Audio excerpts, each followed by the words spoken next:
people are aroused. I haven't seen people so aroused in a very, very long time. Do not come. Do not come. Hello, everybody. Welcome to the Punch Up Pod with Lila and Pat, our Sunday night shit show. What a way to end the weekend. It's been crazy. We don't seem to get a break from atrocities here and abroad. Crazy town. How are you, Pat? There will never be a week of peace where we're just like, oh, nothing happened this week. It was all good. I mean, yeah. It's pretty Can I tell you a quick story? Yeah, I want to hear it. This is a story of being confidently, arrogantly wrong, starring me. Okay. I love it. You know, I love these kinds of stories. I'm going to press record extra. Yeah. So last night, family had a bunch of birthdays. We were all eating at my folks' house, which is like 10, 15 minutes from me. Okay. And I inherited my uncle's truck, who passed a couple years ago. And but the title is still in my parents' name. And I brought up to them that the tags were expired. Okay. And I just noticed it. And I said, but it's not a big deal because California changed the law to where you can't get pulled over with expired tags. And Wait, I got that. You said that. I said that, and I got that information from my boss, which was the first mistake. But there is some truth to it. They added a grace period of 2 months. Okay. So you can't get pulled over within 2 months specifically for license tags being expired. But anyway, of course, as soon as I'm driving home, I get pulled over, and then the registration for the car apparently hasn't changed from my dead uncle. So I'm lying to them about that. Oh and then I'd lost my license a few months ago. You lost it? Like you just, my driver's license. Yeah. And I said, I lost it. And they're like, well, it's valid though. Right. And I'm like, oh yeah, 100%. And then, since I lost it, I didn't realize it expired either. So I'm driving an unregistered truck without an active driver's license, and they could have towed me. I mean, the guy was actually so lucky. Really you're nice, a white man. I can't even tell you. 1000%. I mean, yeah, but yeah. So just for fun, I was driving my e-bike around today instead of the truck because I don't need to deal with the shit. And tomorrow I'm getting my license and all that stuff and take care of. All right, that's good. I have I mean, this is true. You would be dead or in El Salvador or something. But also because Pat's OCD about two things that I know about, like that happen continuously or consistently. Okay. One is like within 20 seconds of the show, he can't even talk to me. No chit chat. He's like looking at the clock countdown because right away at 5, he needs to press start now. And then the other thing is when we put that's a weird way to say I got it perfectly to the second today. You did. You were great. All right. Go. Well done. That's right. And then the other one is he likes the alignment of our graphic with the wheel to be exactly flush with the sides. On everything else, I outweigh the OCD of anybody I know. So what I would suggest to you, my friend, is to put things like my registration expires, go forward in your calendar to whatever year it is, go backwards a few weeks and be like, no, God, no. Oh my God. All right. No alerts for you. What is life without drama? Look at all the entertainment I got out of that. That is the height of white privilege that you're just going to, no, I'm joking. Well, I'm glad that actually it wasn't a worse altercation. That's good. Yeah, no, it was strangely very cooperative. And he kept going back to the car for a long time, coming back and like, can you explain why the thing you just said wasn't right? And I'm like, oh, well, maybe. And it was a lot of that. But he was still like, very like, I'm sorry this is taking so long the whole time. Like, which is really weird. I've had millions of interactions with cops and all of them bad, like 99.99%. And he was actually reasonable. I think he was new. I think that was part of it. Right. It felt like a new young white kid, All right. He wanted to break you in, get you on his side. Did you tell him that you have this podcast where you say that all cops are bastards? We say that every single day. Like and subscribe. Oh, good reminder. Yes, folks, please do make sure to like and subscribe, smash that notification bell. Yeah. Yes. How's everything with you? I know your kids Yeah, my kids are home. We went to the beach yesterday, Malibu, and we had not been back there since the fires. So it's a little weird just to see, sad to see all the burned grass and everything, burned out buildings, lots of like driftwood and burned pieces of coal, and it's still there, but it was just so pretty and nice to be away from computers and screens and looking out at the ocean and infinity. And the beach is my happy place, so that was really fun, and to be with my 3 boys, and we brought Lucky, and that was really fun. So I'm trying to carve out those moments where I let go of everything that's happening, because the last probably 5 nights in a row I've caught a thought at 4 a.m. after going to bed at 2. And then what everybody tells you not to do, I go right onto my phone and Twitter, and that's just when the newest atrocity is coming through, and then I just can't fall back to sleep. So you know what? I appreciate that. I'm glad. I mean, for me, hopping on my bike and cruising around like I'm a little, kid again on a bike. Yeah, it's good for the soul, and you're not on your phone. I mean, granted, I usually have music in the speaker playing and stuff, but it is detaching. And I used to live in Tahoe. I love the outdoors, and there's something you just can't. I mean, I love when your phone doesn't have a signal, to be honest. I know. You're just away, forces you to just look around and enjoy things. And they say that they clean the beaches, but I will tell you that every year, at least twice or 3 times, we get an alert. Oh, there's been, 40,000 gallons of raw sewage went right into the Santa Monica water.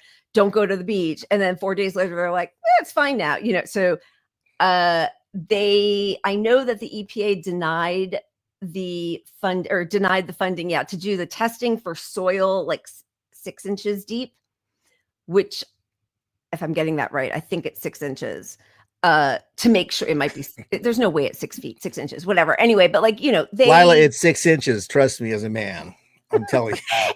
Every week it's like prom night all over again. So anyway, they say it's fine, but then, they also say if you have a cut, don't go in the ocean anywhere, actually, because you'll get infected because of all the toxins and dirt and sewage in the water. And the fact that we're removing all regulation from all this stuff is nothing is going to be safe anymore. Just look out for yourself. Don't wait for a sign to say don't do this or don't eat this, or just common sense says do it all, eat it all. You're gonna go someday. It's the Bobby Drink Knight. It all. Bobby Knight joke.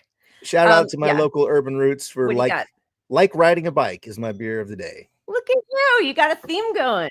There we go. I love it. Sponsored by the bike riding industry or something. Get that. Shocker. I've got my my Pinot Noir, my $6.99 bottle. All right. Let's first thank our wonderful pup heroes and cheers. Thank you. RBJ, National Max. Yeah, someday I want you to just read it all really fast. We're just gonna I can't. But look at all those names, you guys. Rock on. Thank you. Thank you. Thank you. Thank you. We are so grateful to all of you guys, and we really do just love these times that we get to spend with you, because they are rough, these times, for sure. Okay. Do you have anything else to say? Any more pleasantries? Are we going to spin the wheel or do cheers first? I can't remember. Let's do a cheers. Right. And then we'll get to some joy. And then we'll kick it off. A half cheers, so it's probably good that we're going to split it up a little bit. The Hondola is the Freedom Flotilla that is the most recent one to venture towards Gaza with food, baby formula, medicine, supplies, and they were just kidnapped by Israel in the middle of this past night. I don't know how many people are on there, but they pre-recorded a message so we would know that they had been kidnapped. My name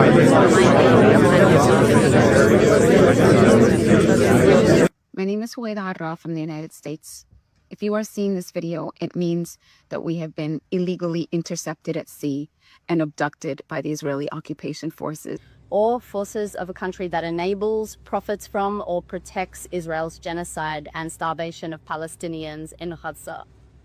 I appeal to all my comrades, friends, and family to put pressure on the United States government and the release of everyone aboard the Handala as soon as possible. Thank you. I know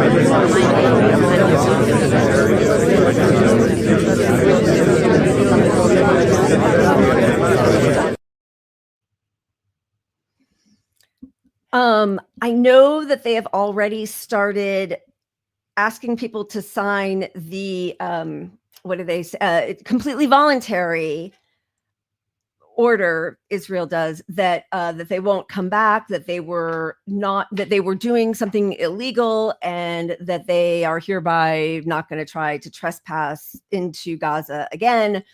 And I know a few of them have already refused that, which means that they go to jail. This will be an interesting standoff this time around, I think. You know, I feel like this one is getting less focus than the one with Greta Thunberg on it. You don't feel that? Well, yeah. I mean, the first time around it was, new. So, right. You know, how American society is boring. Yeah. But, if they're held, I mean, we will all make this a bigger issue going forward. Yeah. Because this will be, if Chris Smalls, Amazon union rep, for example, he's one of them, if he refuses to sign and is jailed, like that's going to really galvanize the working class, I think. Union folks. I really hope so. But apparently, our government doesn't care when U.S. citizens are killed by Israel. How many of them? I think we've had either 6 or 8 Americans killed by Israel in the last, 21 months, and right. We're going to allow them to just investigate themselves. Yeah, and I don't mean to say that this means we're going to get them all out, but right. I think it's going to elevate the issue. But because you do have, our government is anti-union, really. So, yeah. Like the fact that Chris Smalls is there, well, then you got Trump saying black guy not obeying the law. It's like it all falls into their narrative. So, well, I also know. Well, okay, so Jacob Berger is on there also. He is a Jewish comedian, activist, and he, anti-Zionist Jew from New York, and he does a lot of fun videos and has a pretty big following. And he is there also.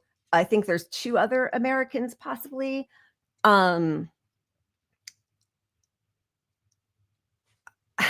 Sorry, I'm reading some of these comments, and it's just all so heartbreaking. It's really hard sometimes to know what to do.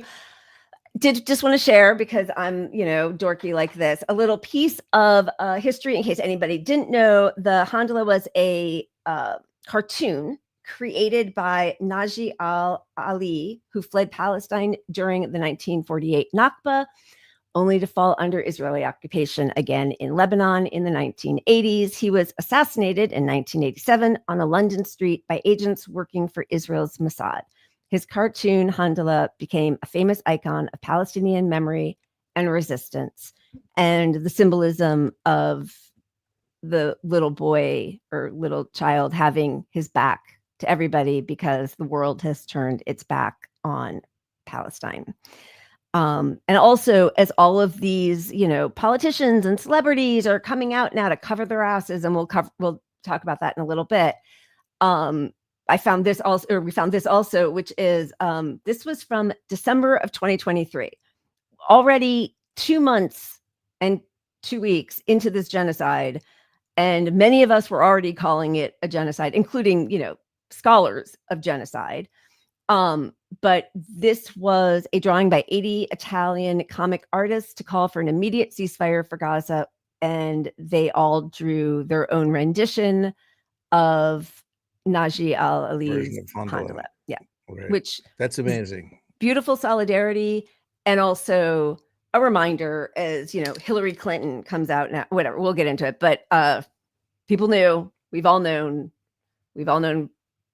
I mean, There's no excuse at this point not to go back and do some research if you didn't know before that this has been going on for, 77 years. But certainly since October 7th, the information is out there, and it's just despicable that the people who are ruling the world are doing nothing. And so we rely on citizens to go in on a flotilla to shame the leaders of the world for not doing more. It's disgusting. Amen. So kudos to everybody on the flotilla and supporting the flotilla and their efforts. I mean, nobody thinks they're going to change the world themselves, but like the whole world is fighting and watching. We have to have some conflict points to stop, to get anybody to pay attention in a different light. So I mean, put themselves at great risk, because there is no guarantee at any point that they won't just be labeled as lawbreakers by our own government and then remain in a prison in Israel the rest of their life. And the testimony coming out from children who have been kidnapped into Israeli prisons, being raped, being beaten, tortured. I mean, this has to end. I mean, the world has got to end the Israeli state. It just must. Yeah. And I mean, you bring up torture and rape and what happens in these prisons. Look, if something like that happened to any of these people because they were unchecked and somebody dropped the ball and they're just used to this is how you treat prisoners in some instances, those people would die instead of come back, because they're not going to let these people come back to the US and share stories of these atrocities. Yeah. So they are really in trouble.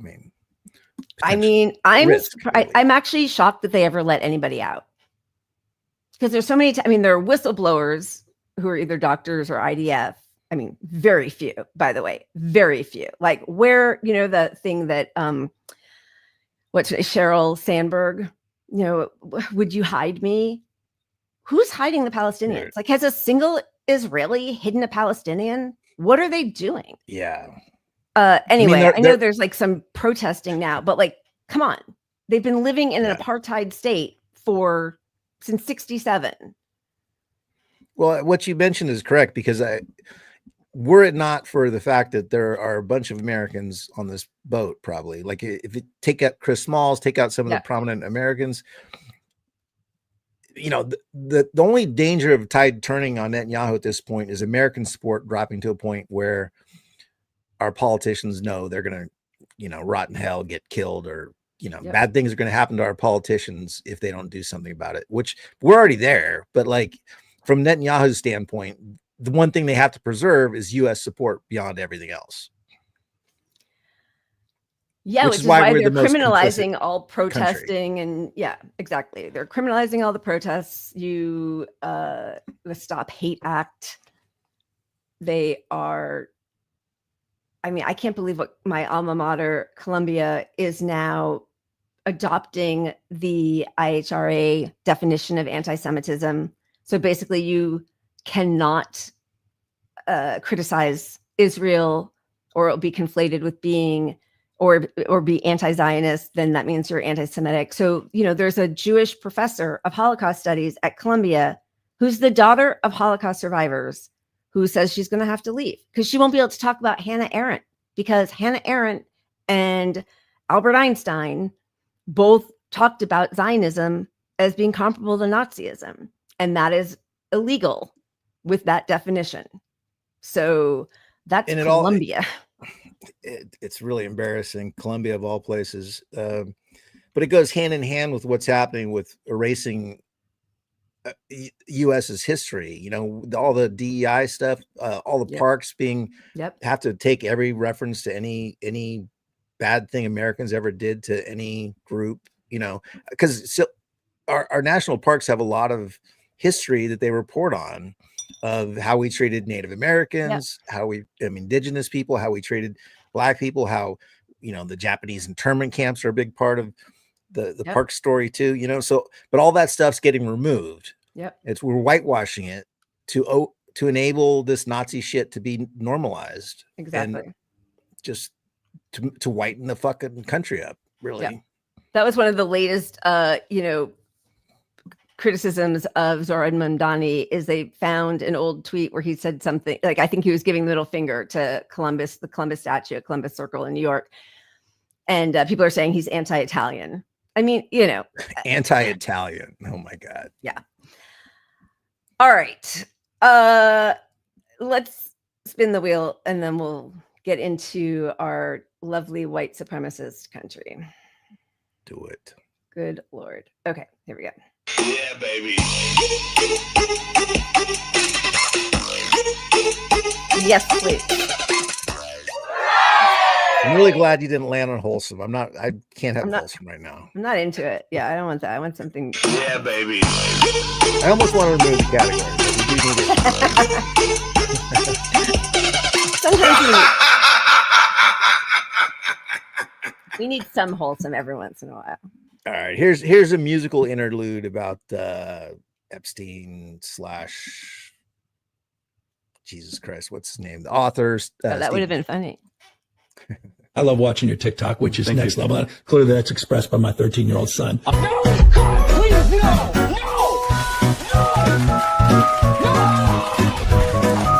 The Epstein files don't exist. Stephen King says that there ain't no list. Okay, Stephen, we get the gist. How many 14-year-olds have you kissed? Over 10,000 files of child porn, and did he not? I could have sworn, and to everybody letting them hide that list. How many 14-year-olds have you kissed? Maybe not everyone flying to that hell of an island knew what was going on. Maybe they're on a violin, completely unrelated, but to them I insist. How many 14-year-olds have you kissed? That's awesome. I like it. That's fun. It's got a good beat to it. Yeah, Stephen King certainly told on himself, huh?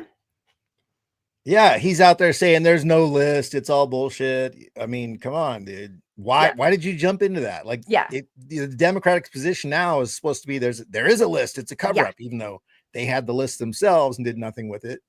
Yeah, I mean, truly, all of a sudden, which is, all of it is always so revealing with the libs, is that what they don't like is Trump being masked off and not having like the right tone or the civility. He's so crass, but in the end, they're all doing the same crimes. And as long as you're polite about it and, you don't swear in public and you're not a buffoon in public, you can do the most heinous crimes.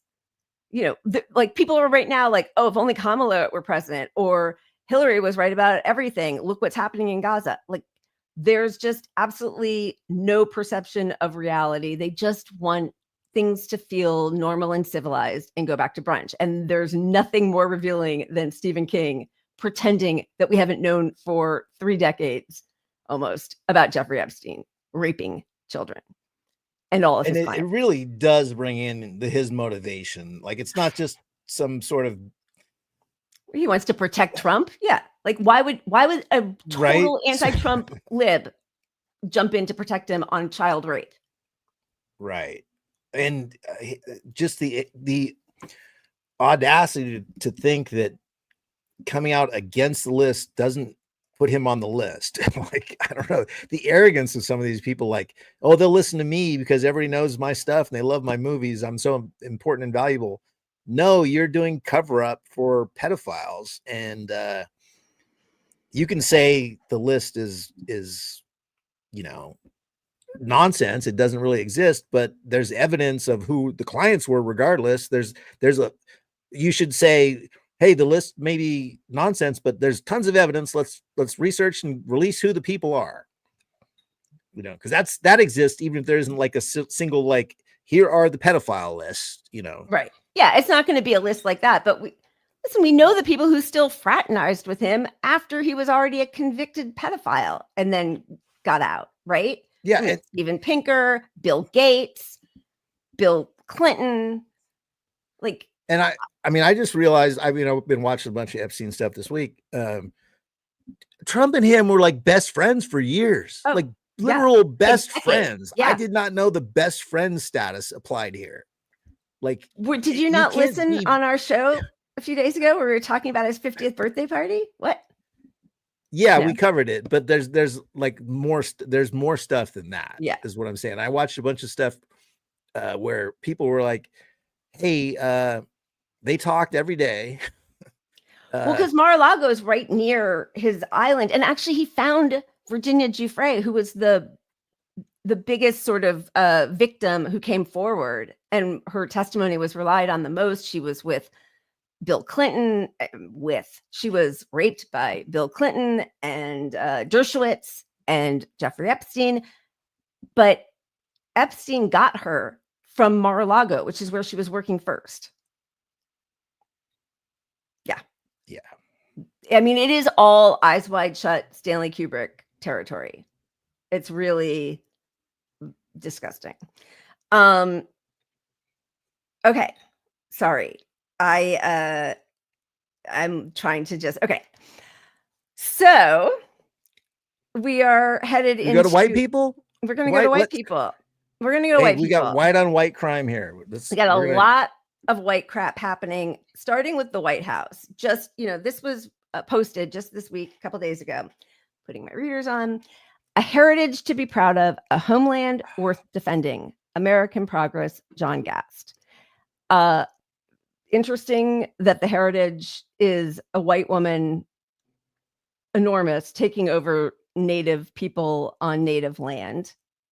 I mean, there are ways to read this that would not be all that beneficial to white heritage at all. But of course, that's not how the White House was putting it out. It was also put out by Homeland Security. So these are the people, obviously, who are in control of ICE and Border Patrol and who are rounding up anybody brown, whether they are U.S. citizens or not.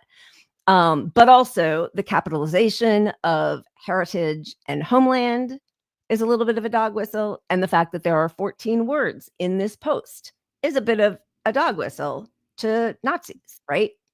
Right. So, yeah, I mean, everybody, I think, knows that. But like the HH is Heil Hitler. So when you see two H's together, like that's a common tattoo thing. It's a common, it's a Nazi dog whistle, clear as day. And there's no reason to capitalize heritage at all. Right. Even Homeland isn't appropriately capitalized there. So that's two things that shouldn't be capitalized that they chose to capitalize. And they would be like, oh, no, we put into the defending, too. What are you talking about? I'm sure. Yeah. If you call them out on it. Of course. But it's clear as day. Of course. Yeah. And the 18, of course, 14. Yeah. The 14. I mean, 14, the 14 words, because 1488 was Hitler's birthday or something. Is that what it is? I forget. No, it's the first. Wait, I think the 88 is because of 88 is H, Heil Hitler. That's the letter. Yeah. And then the 14 is 14 words at the beginning. Well, wait, because Grok even 14 words slogan, but he doesn't even say it in here. Numerology. I don't know what the AD numerology is, but the first 14 words of some Nazi tome. Yeah, it is. But universally, it's become accepted that 1488 is a Nazi. Yes, 14 words. Reference. HH 88 are all not very subtle dog whistles. So that's coming from the White House. We just found, this is crazy. Had not heard of this guy. This is somebody who is running for governor of California. And he is in the California First Party, Kyle Langford. This is his post. This is his plan for 0% unemployment is a Nazi work camp, death camp, Auschwitz. He poses in front of it.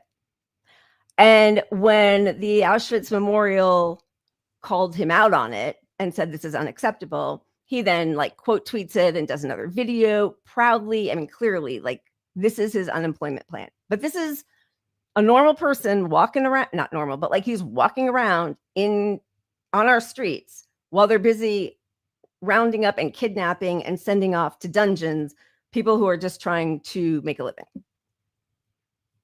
Yeah. And I mean, obviously, this is a clear Nazi reference. He's in front of a fucking Holocaust internment camp.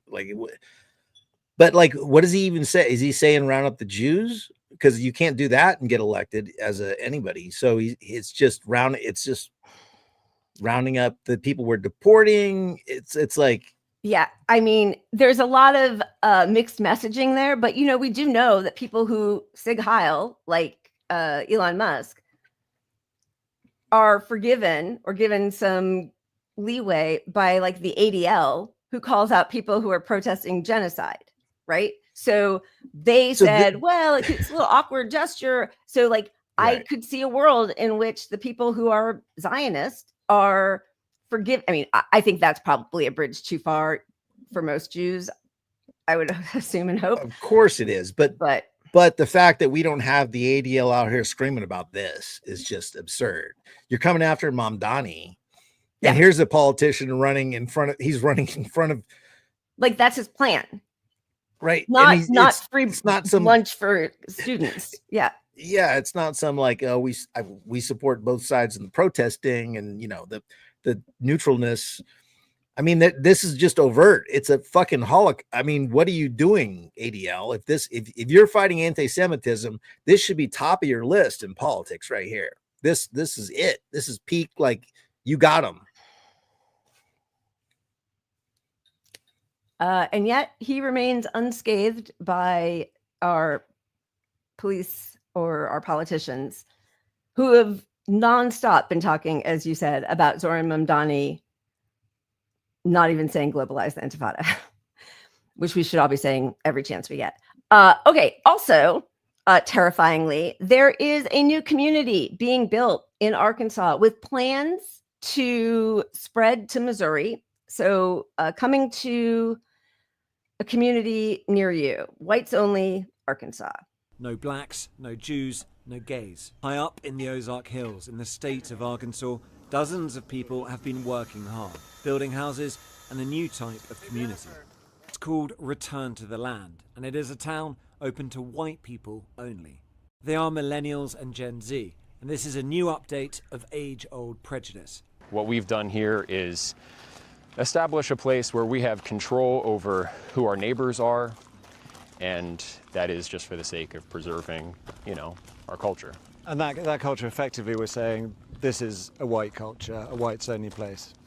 White American culture. But what this sounds like is bringing back segregation. Is that a fair assessment? It's free association. So we're not trying to keep other people down. This is a small settlement in the middle of the Ozarks. But they are being kept out, even if... Well, I mean, you don't let everyone into your home. Around 40 people live here. Hundreds more from across the world have paid to be members. And while the men do the physical labour, the women take care of the children who live here full time. It can be a very loving community if you're part of the community, but if you're black, or if you're Jewish, or if you're gay, you can't be part of that community. They can have their own communities, and they already do. You might be wondering how any of this can be legal.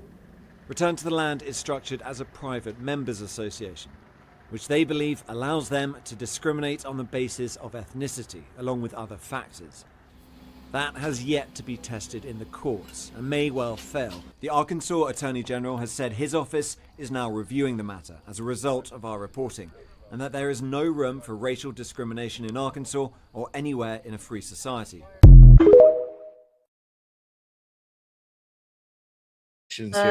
We shall see what happens. So, you know, in light of what we are all seeing happening in this country, there was a protest in front of the new Tesla diner. This is just very short, but they put up the inflatable version of a Sig Heiling Elon Musk while they were protesting Elon Musk's Tesla diner. What he wants is to have no people serving you. It's all going to just be robots.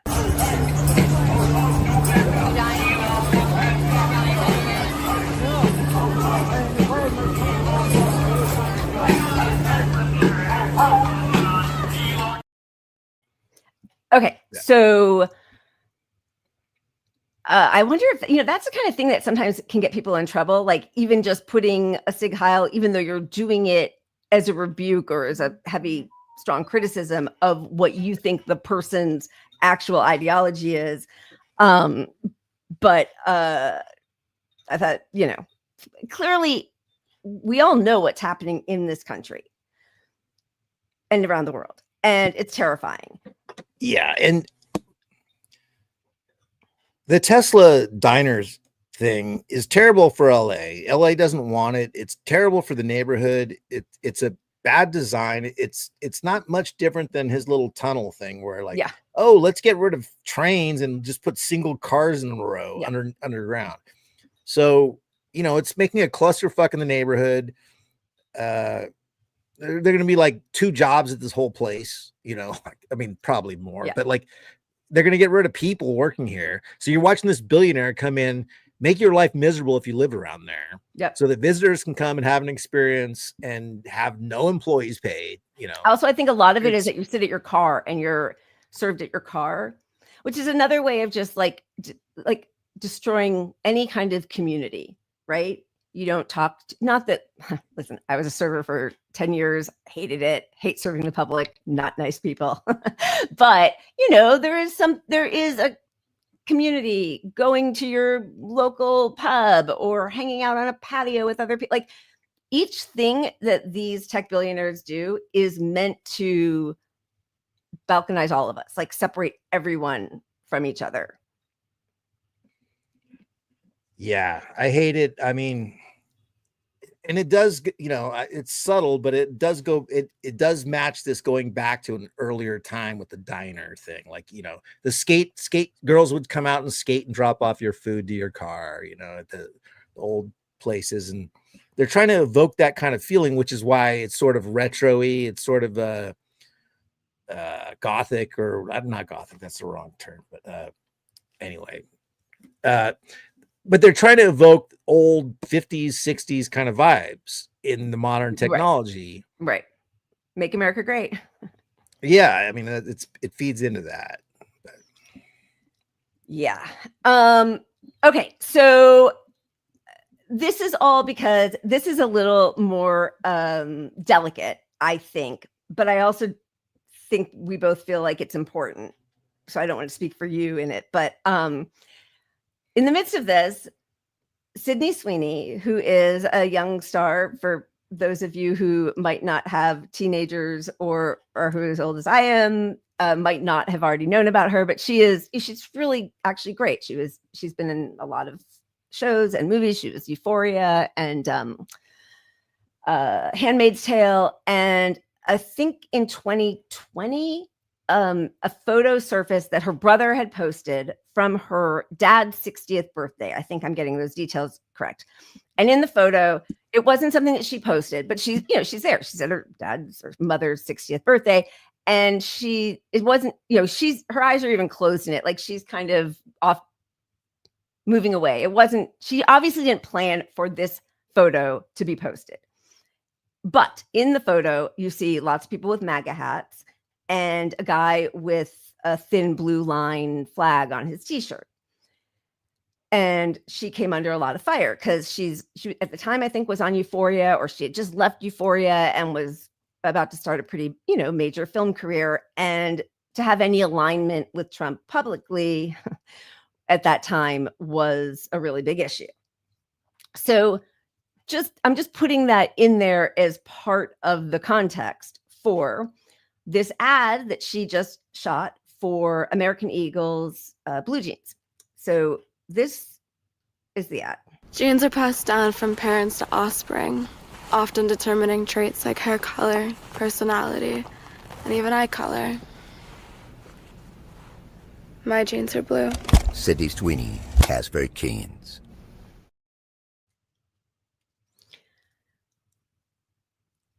Do you have any thoughts on that first before I keep talking? I mean, I have thoughts on Sydney Sweeney, but we don't want to go there. But I don't know which way you don't want to go, so I'm going to let you just silence yourself and on that part of it. But yes, go ahead. No, obviously, like they know what they're doing with this. They're playing into white supremacists with the genes, because it's clearly genes mean genes, GENES here. Yeah. And here is your archetypal blonde, blue-eyed model. Yeah. Talking about her good genes. Right. So that feels pretty explicit, or I guess explicitly subtle, subtly explicit, a nod, a whistle, a dog whistle, if you will. The other part of the nod, to a lot of people who were taking issue with it, was that it was a callback to the Brooke Shields Calvin Klein commercial, where she was 16 at the time and her mother sort of infamously put her in compromising situations, allowed her to do nudity at a young age, and sort of took control of her professional life in a way that Brooke Shields later said she really was not happy with, and felt uncomfortable with the things that she was forced to do by her mother, who was also her manager. Yeah. So Go ahead. I didn't make this connection at all until Lila brought it up to me. Although I lived through the Brooke Shields stuff, you know, Yeah. and I had no idea she was 16 at the time, probably because I was around her age. I don't know. Yeah, yeah. Like, we were young too, but the inappropriateness didn't register. But like in retrospect, knowing this, like, this is really fucking gross. And okay, I understand why you weren't aware as a young girl, and Pat and I are the same You age. were at the time? Totally aware, because there was so much talk about it. There was talk about how her mother, who was her manager, and, you know, we didn't know things like that as much 40 years ago. So like when Barbara Walters had her mother on with her, or when she did Blue Lagoon, you know, which was like, I think it was R-rated and she was topless. Like, I was very aware of all of that, and that she was so young, and, you know, I've been acting my whole life. So like, I was also like keyed into anybody who was sort of my age, who was having a career, you know, like all of that kind of stuff. But we pulled the ad, and all I had remembered was like what you're saying, is that it was risque, and that this felt like a nod to it, which felt inappropriate enough because while Sydney Sweeney is of age, it's a callback to somebody who was not at the time, and who we all know that history. I'm sure Sydney Sweeney has some idea as an actress, as a young actress. But it gets worse, because I had not watched this commercial in 40 years. This is the commercial. The secret of life lies hidden in the genetic code. Genes are fundamental in determining the characteristics of an individual and passing on these characteristics to succeeding generations. Occasionally, certain conditions produce a structural change in the gene, which will bring about the process of evolution. This may occur in one or more of the following ways. Firstly, by selective mating, in which a single gene type proves superior in transmitting its genes to future generations. Secondly, by gene drift, in which certain genes may fade away while other genes persist. And finally, by natural selection, which filters out those genes better equipped than others to endure in the environment. This may result in the origin of an entirely new species, which brings us to Calvin's and the survival of the fittest. Calvin Klein genes. So many layers of disgusting in that. Like, so many. First of all, how did she memorize all that and the choreography? No, I'm kidding. Like, that's disgusting. It was so explicit. Yeah, it's laying it all out there. And I mean, the words alone, that's one level. You got a 16-year-old like writhing around. Yeah, writhing around. Like, are you going to see some skin? Is she going to pull off this putting the pants on thing without us seeing her naked? You know, like alluding to that. And just her touching herself a lot. Like, it's not sexual, but it is, you know, the whole thing is just it's totally meant to be sexual. Yeah. Yeah, it's so inappropriate. But also like so inappropriate on a sexuality level for a young woman to be forced to do that, or not forced, whatever, put in that position. Richard Avedon was the photographer of the commercial, but I did not remember any of the language, which is, if possible, even more revolting. Like, the language about survival of the fittest and genes, and like it that's white pride right there. I mean, come on, what the fuck is that? And they had so here's the thing. And what year was that? Do we well, know she was 16, and I think she's probably I think she's a little older than we are, but I think she's like around 56, 58. I mean, much older than I am. Of like 56 or 58 now. Might even be 60. Like, she's because I wasn't a teenager yet. I wasn't even allowed to go see her R-rated Blue Lagoon at the time, but it was when she was 16. So, but the thing is, in doing the Sydney Sweeney American Eagle ad, the people must, of course, they were referring back on some level to that ad, which you could be forgiven for maybe not remembering the words and thinking it was sexy, but not forgiven for like, but she was 16. Is there any other ad you could do a callback to? But they had to watch it and then heard those words. Yeah, because they went to the jeans language, so which means they knew 100%. And look, advertising is built on, like, it's an industry that's not even that creative, to be honest, but it's about people doing a research on market appeal, demographics, but also they need to make a case to somebody to buy their little pitch on how they're going to sell this products, right? So they're going to go back. They showed the clients the Brooke Shields video. They pulled it and said, look how much this played. Look how, and they're advertisers. They know, you're taught the Brooke Shields thing in advertising school. I am sure that's how these things work. Yeah. So like they all knew what they're doing. So pretending this is like a subtle like accident or something. Yeah. It's not even part of the equation. It's a shock jock thing. They knew they were going to get shit for it too. Yeah. It's disgusting. I mean, truly disgusting. There's another short bit from the Sydney Sweeney campaign. My body's composition is determined by my genes. Hey, eyes up here. Sydney Sweeney has very keens.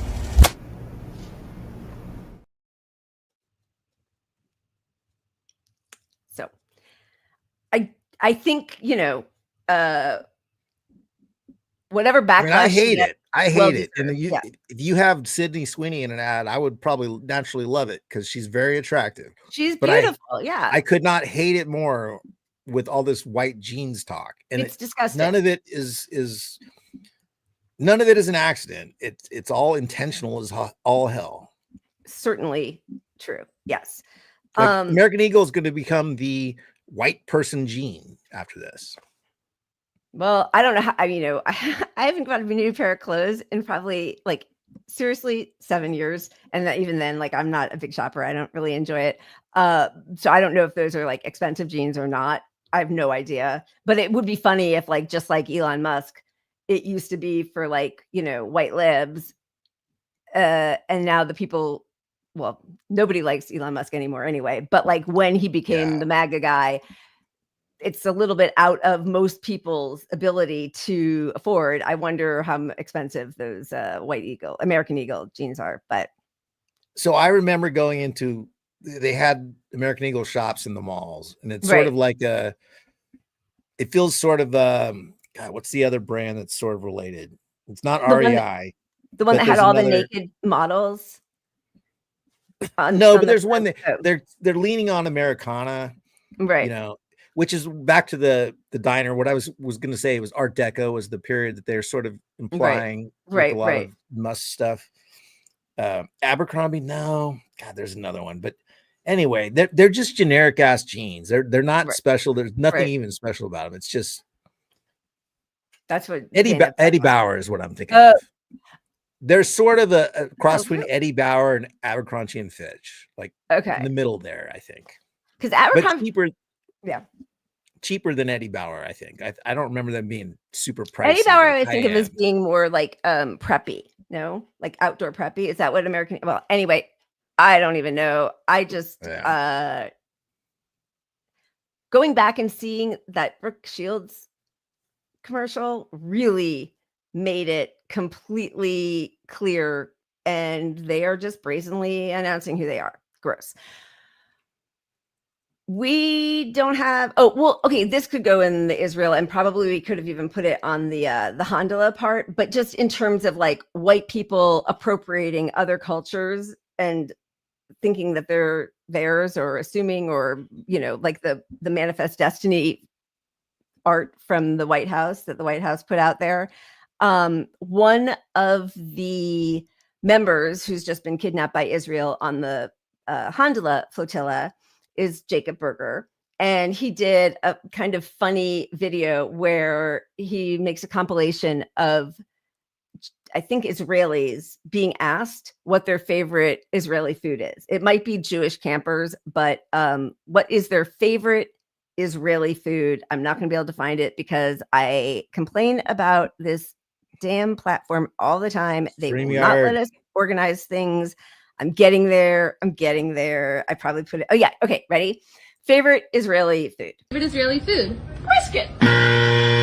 Gefilte fish. Israeli couscous. Sufganiyot. Falafel. Matzo ball soup. Hummus. Schnitzel. Baba ganoush. Paula.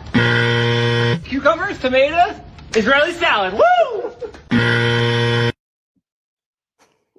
I just thought that was funny. All those Israeli foods. Wait, so were those? Those who were the are, I people? think those were U.S. citizens. They were probably at just- some kind of, Yisrael High camp for American Right, Jews but or it something. wasn't Yeah. a setup. Like they weren't creating this video to No, say these that things was were their not actual Israeli. it was Right. like Yeah. like take pride in That's my what's point. your favorite fun thing. Yeah, and he pulled that video and then obviously inserted in crazy. between That's every sad. response where the actual origin of each one of those foods. Anyway, another example of white supremacy and just how pervasive it is. And it's doing a lot of damage. So I don't know how to stop it because nothing we do seems to make a dent in it with the people who could actually make a change. But, very grateful to all the people protesting. Did you see the video of the mime Charlie Chaplin, who's in a wheelchair, being arrested in Berlin? No. I'm going to upload it in a second because it's All right, pretty good. distressing. But are we going to spin the wheel and I will Yeah, add, or let's spin do the you have wheel. anything more You- to say on the white stuff? I mean, we have to all stand up and fight this DEI, anti-DEI shit. They're removing every safety net. They're wiping out all the guilt that protects people. Like, you want to learn as a society. You go through, we had our terrible periods. It's not hating America to say, hey, we shouldn't have had Japanese internment camps, or hey, Native Americans, we stole the land and we're trying to come. I mean, legally, we owe a lot of recourse to these people we stole because it's clear we were the bad guys. So like, you got to own it. But watching all that history getting erased in front of us is not okay.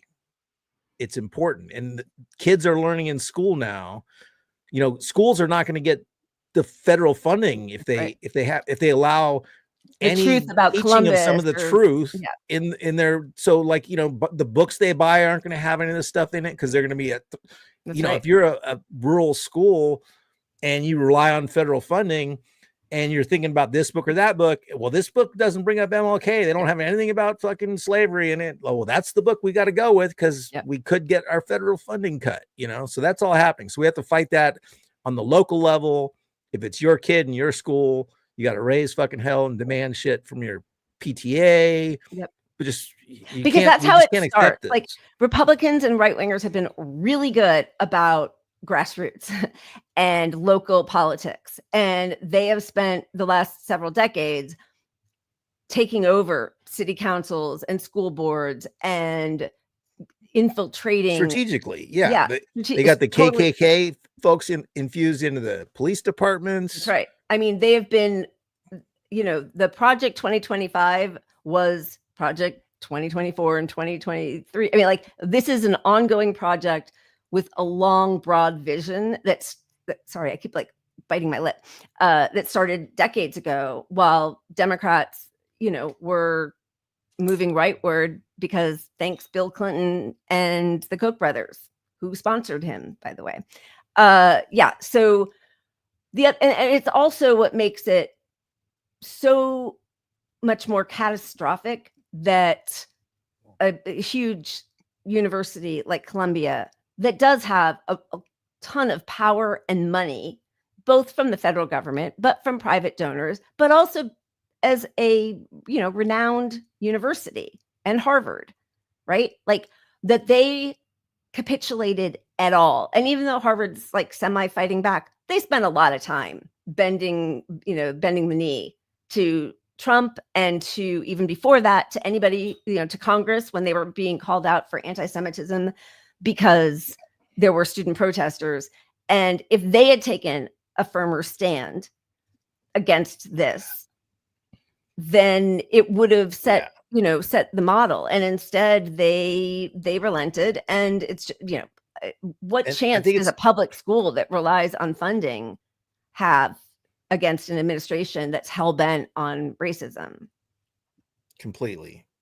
I think it's important to note, the courts will reject a lot of the stuff that's happening, but they've shown that they're going to not push back immediately, which they could put injunctions on all these illegal things happening. And by not doing that, they're basically enabling them to become policy so that it's very difficult to remove this stuff down the road. That's right.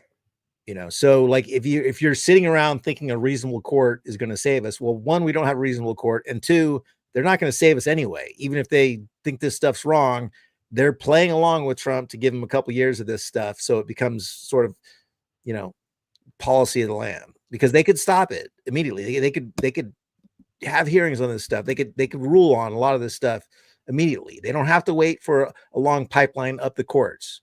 The courts have the power to say, this is such an urgent matter right now. We are going to hear this case right now.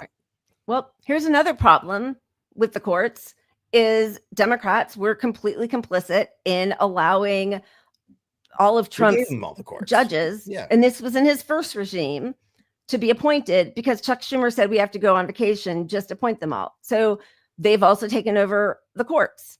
And it is amazing that we're always told to be practical and pragmatic, and change takes a long time, and the arc of history and all that kind of stuff. But every time we get to like the smallest crumb, the people in power have already like forged a new way to discriminate and figure out the maximum exploitation of workers. So like, it just very much, sorry, you guys, I'm sorry. I'm a little distracted because I'm not sure what's happening. But we tend not to block anybody, but I don't know, we don't have a moderator. It's us. So we're always sort of like, what is something happening in the chat? Yeah, I know. I can't totally tell, but I'm seeing a lot of people saying that they're blocking a genocide sympathizer. And stop hating us Jews. You are jealous. Come back home, Lila. I don't know. Is that a real person? Is that what we're talking about there? I have no idea. Yeah. I don't know. Yeah. Yeah. All right. Anyway. Okay. So yeah, I got them. I don't support any of that shit. They're going to be. It's just, you can't have a conversation. Like there's goodbye. That's not a debate. That's not like a conversation. There's no debate with somebody who supports genocide. So come home and live in the white village we're making in wherever that was. That's. But meanwhile, she says she's Ethiopian Jew. And from accounts I read about Israeli practices, they are the white Israeli Jews definitely consider themselves to be in a different status from the Ethiopian Jews. So, that is pervasive. Okay. So what were we just talking about? Where were we? What were we doing? I don't know. I know we were going to spin while you uploaded some video. Oh, right. But how do we get sidetracked with the small town taking over? Like, what were we talking about? Where were we? I have no idea. I don't know. All right. We're going to we'll just spin and figure do a little it out. Spinning, drink a little more, have a hit of weed, and I will upload those in a second. Yeah, baby. See? You manifested it. We need a little wholesome in our lives because there's all right, it's short. I might force something after this, but here's the wholesome. It's Pepe's become kind of a symbol.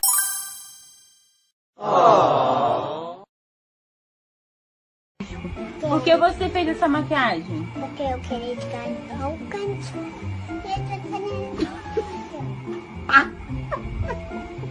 Olha o cantinho. Ai, Jesus.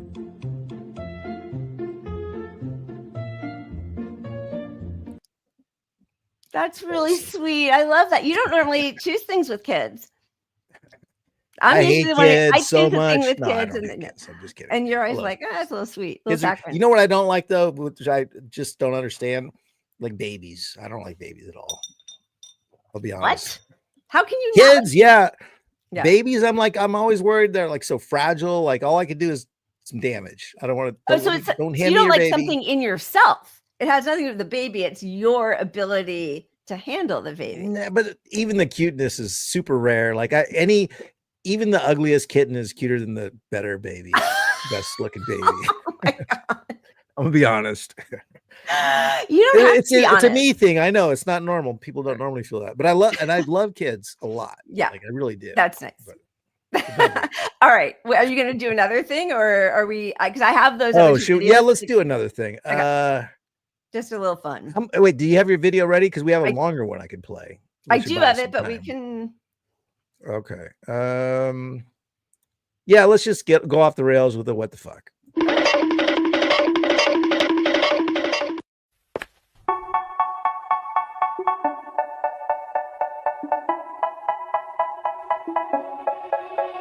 They say, oh my God, I see the way you shine.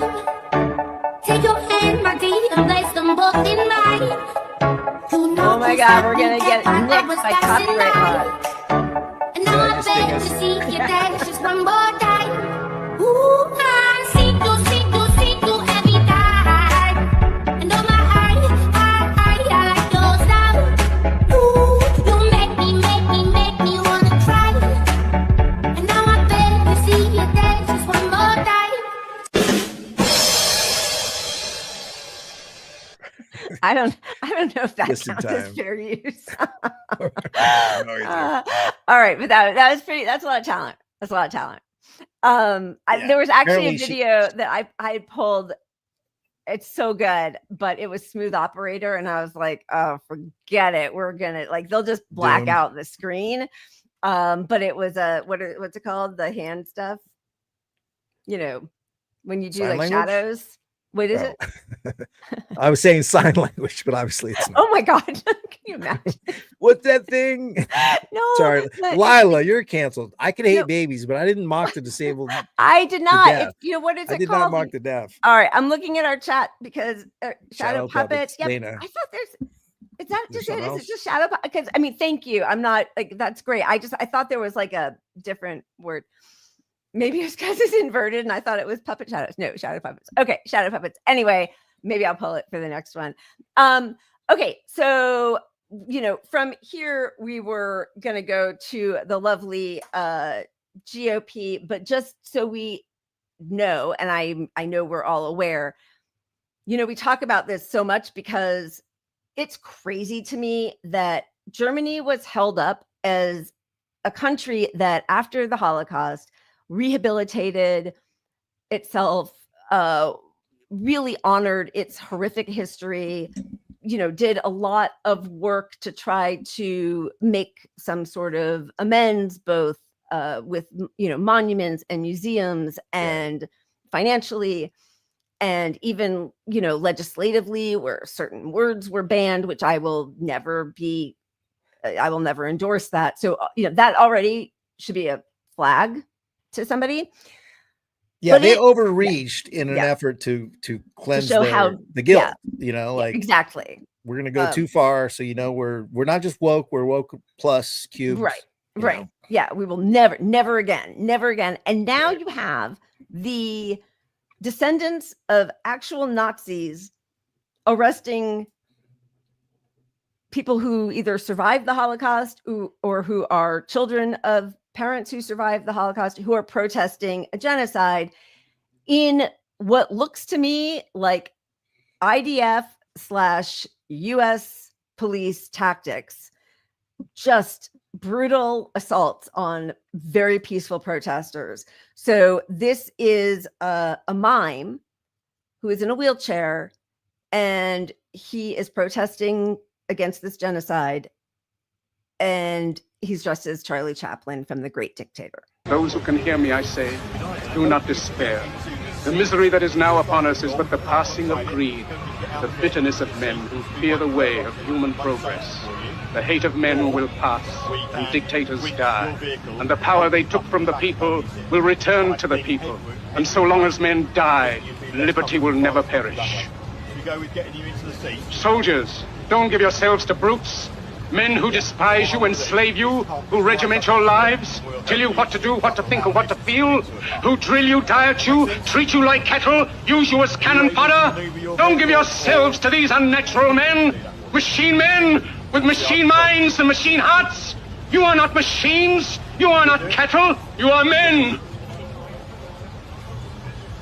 Much better option if you do it, a lot safer, I think.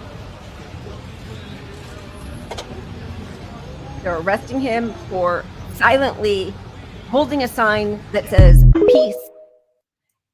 Those who can hear me, I say, do not despair. And then the misery that is now upon us is but the passing of greed, the bitterness of men who fear the way of human progress. The hate of men will pass, and dictators die, and the power they took from the people will return to the people. And so long as men die, liberty will never perish. Soldiers, don't give yourselves to brutes. So that's where we are, peacefully sitting there referencing a movie by a Jewish man who was pointing out who Hitler was. And because of, I don't know which part of what he did is against the law. Is it comparing what's happening, in Palestine by the Israelis to Nazis? I think that's probably the thing that they find most offensive. But, even saying from the river to the sea or free Palestine, protesting the genocide, they're making all forms of protest illegal. Well, that's obviously the goal. But look, if you have to ask, are we the bad guys? If you removed a person from their wheelchair, you're automatically the bad guy. Like, what in God's earth are you fucking doing?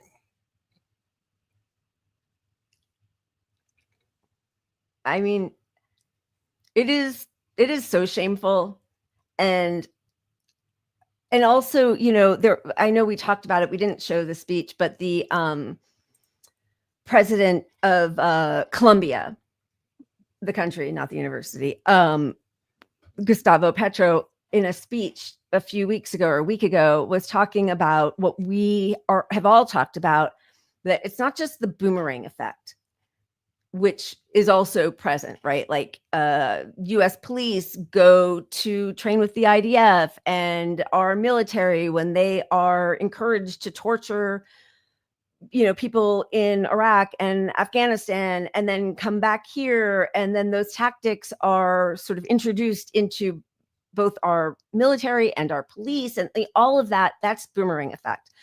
But the other thing that's happening, which Petra was saying, is that this is the rulers of the world showing us that in broad daylight, they can do anything they want, in spite of all of the protest, all of the response from their citizens.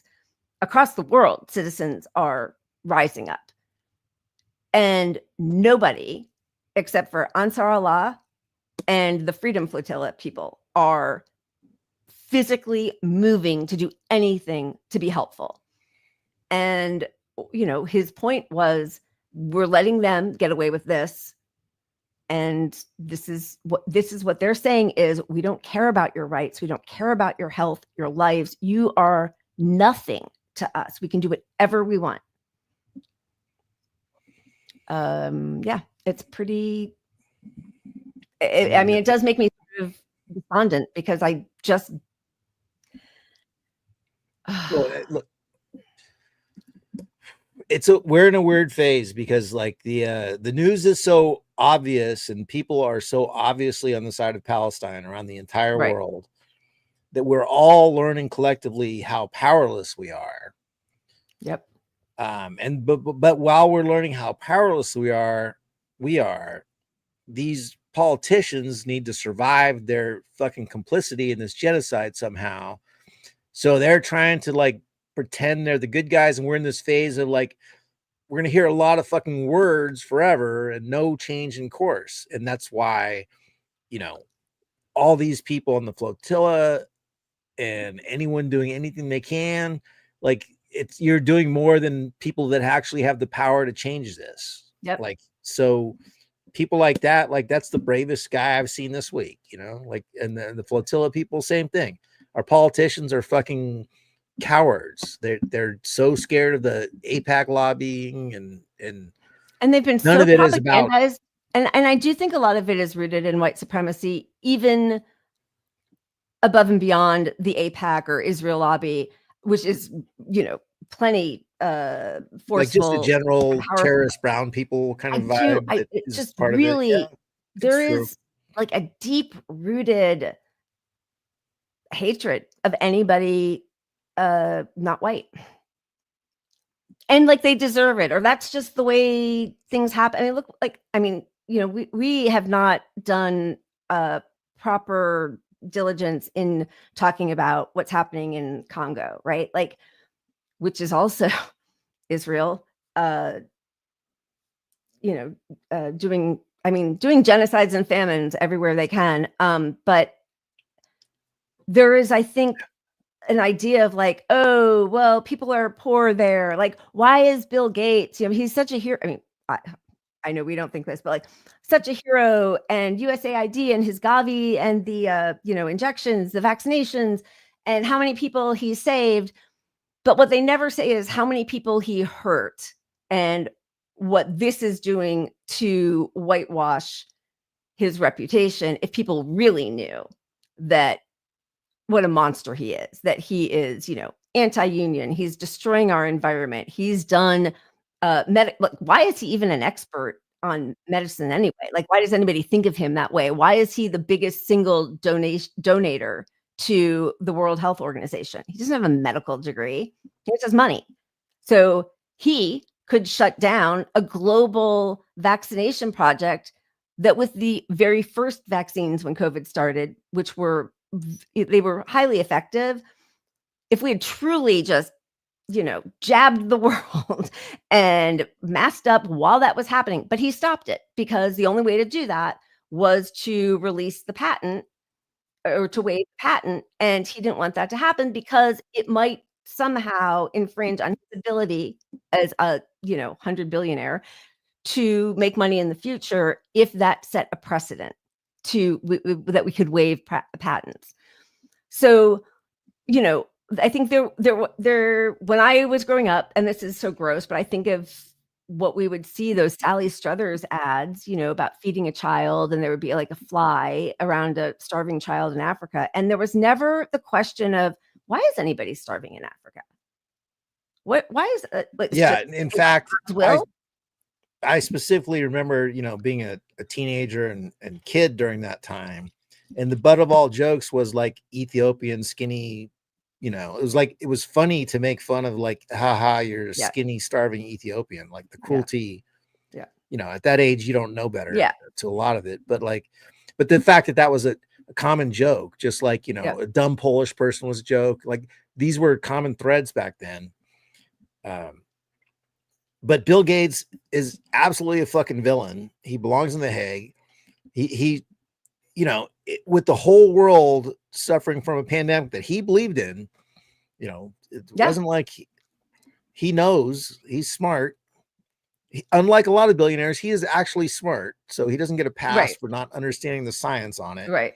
It was all about his personal income versus killing millions of people across the entire world. And he just was like, yeah, my money's more important. I mean, truly, how many millions of people have died because he refused to allow those patents to be released, or he'd pull his funding? You know, I mean, millions of people.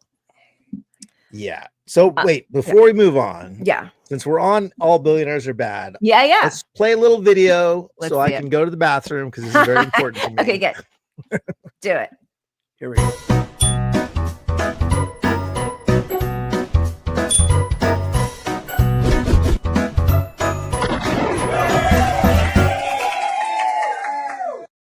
Buy a big house, buy a great big yacht, double up on one of everything you got. Get some sacred land and sue the natives cause it's funny, or give back to the public, but why waste your money? Trouble with the ladies, then you're in luck. You can be a misogynist with hair plugs and still get fucked. Oh, yes, the rumor's true, and you're a billionaire.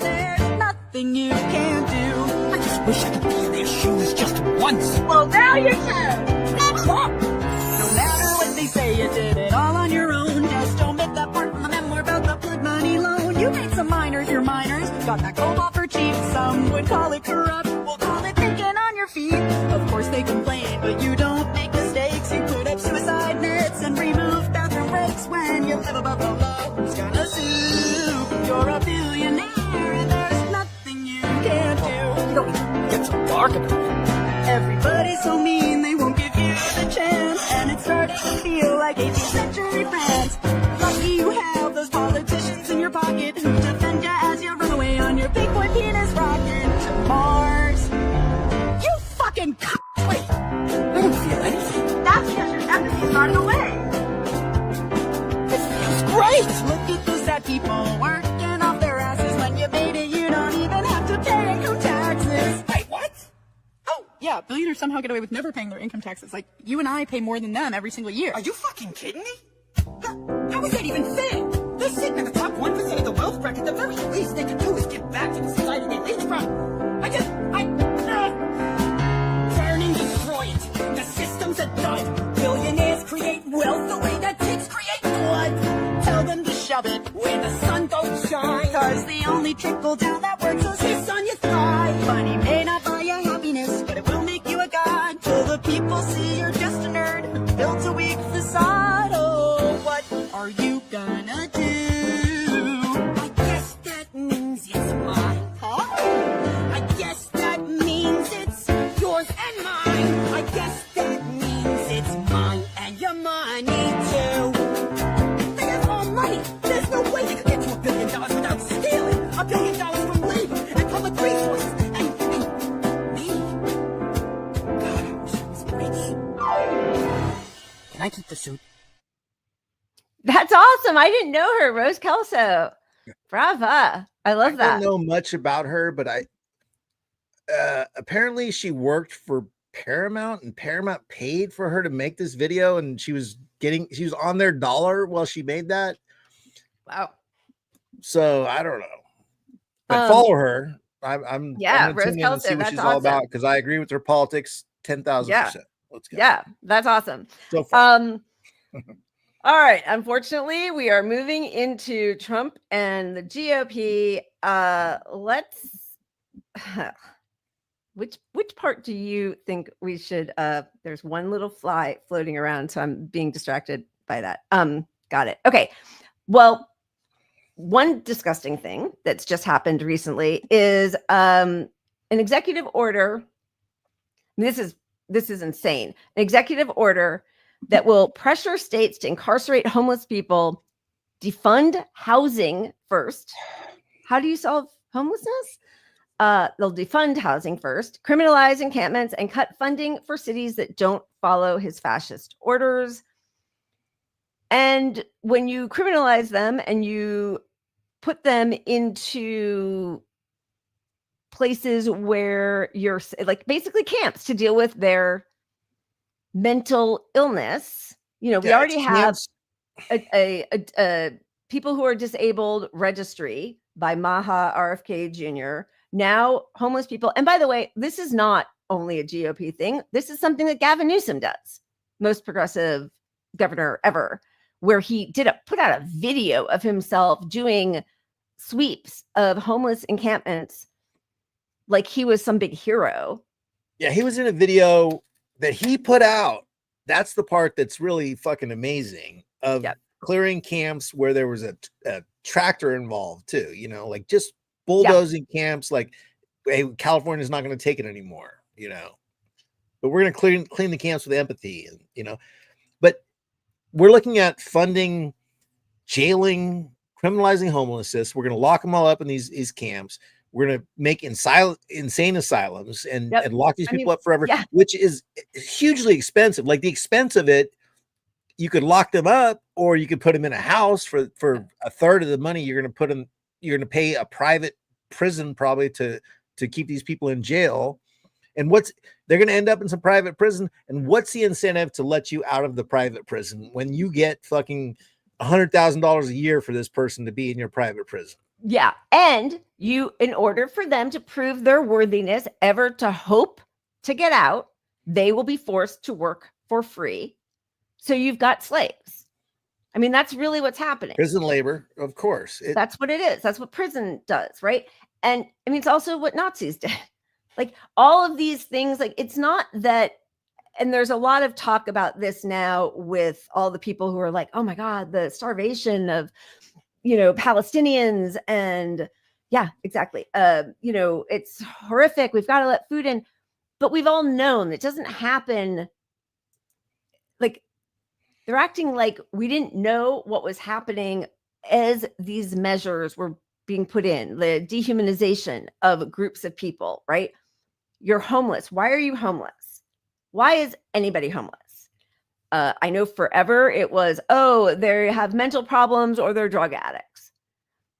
Yeah. As if that was like chicken or egg. But like that also could possibly be addressed. And of course, there's some people who maybe have those issues, but like, why don't we start with, because it's grown exponentially every year. We get more and more people who are forced out on the street.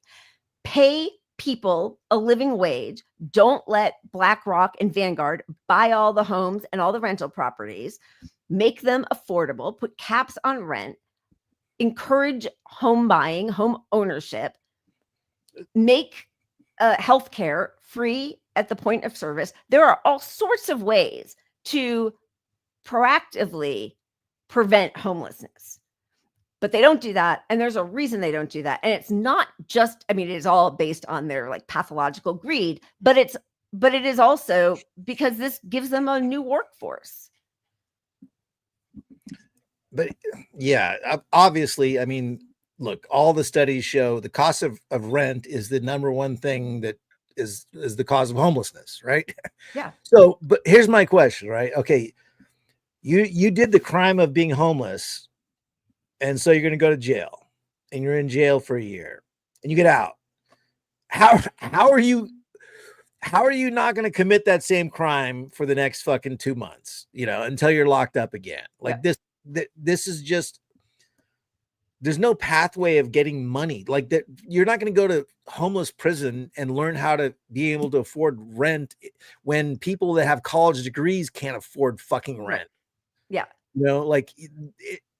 This is just perpetual slavery. I mean, it's just that's truly what it is, because capitalism cannot survive without it. That's the truth, right? So like once you know that, everything falls into place. They're going to have to keep creating systems like, so it's the, there are no slaves anymore, but then we've got the 13th Amendment, right? Like, you've got a police force who's going to lock people up and incarcerate them and force them to work. I mean, just last year, we showed videos of people in prisons in Alabama picking cotton with, the prison officers on horseback.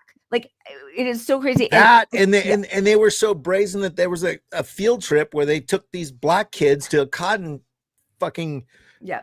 This kid came home and showed his mom that, they took us on a field trip to go pick cotton and learn history.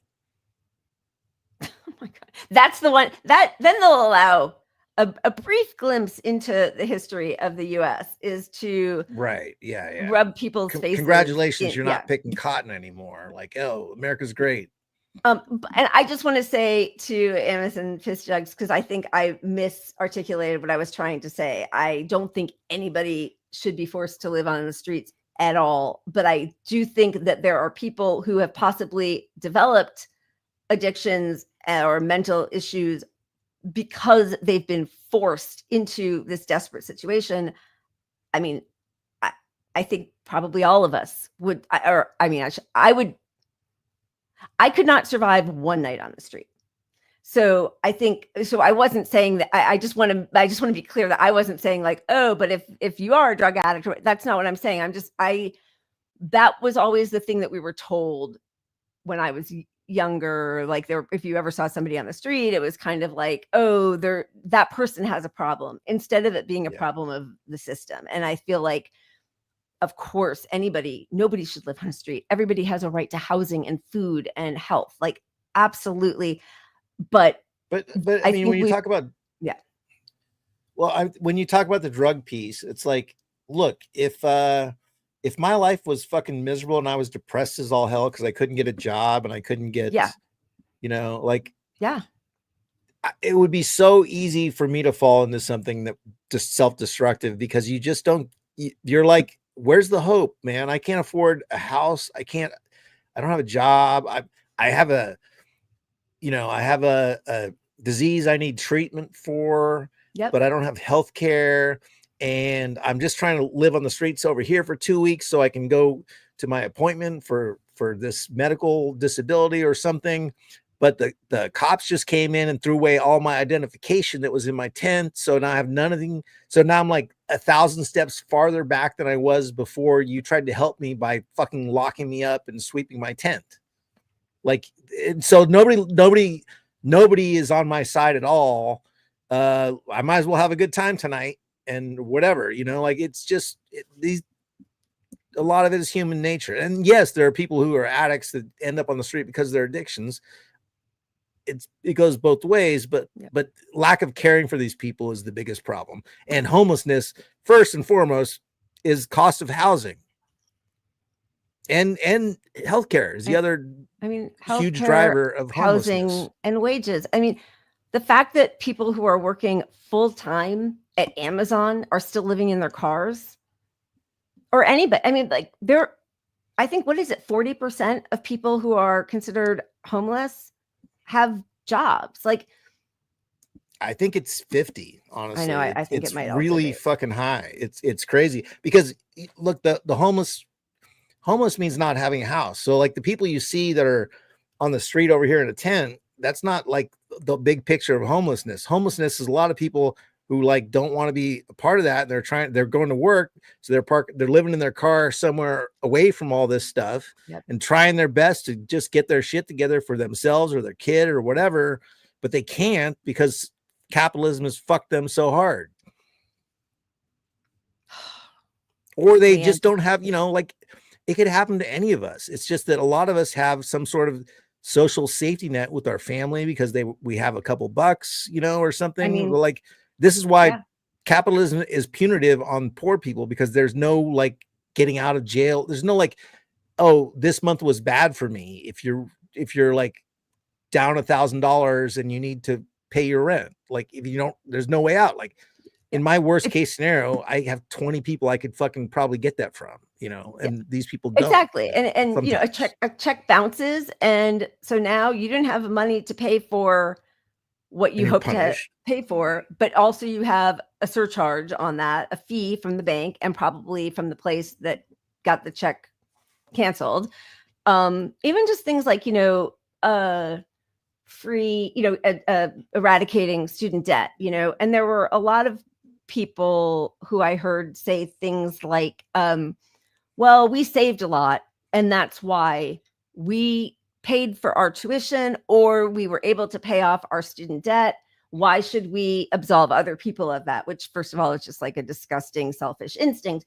But also, if you're making a certain amount of money and you have a little bit extra, you can, or if you have parents who have a home, which most people that we know will never be able to own a home.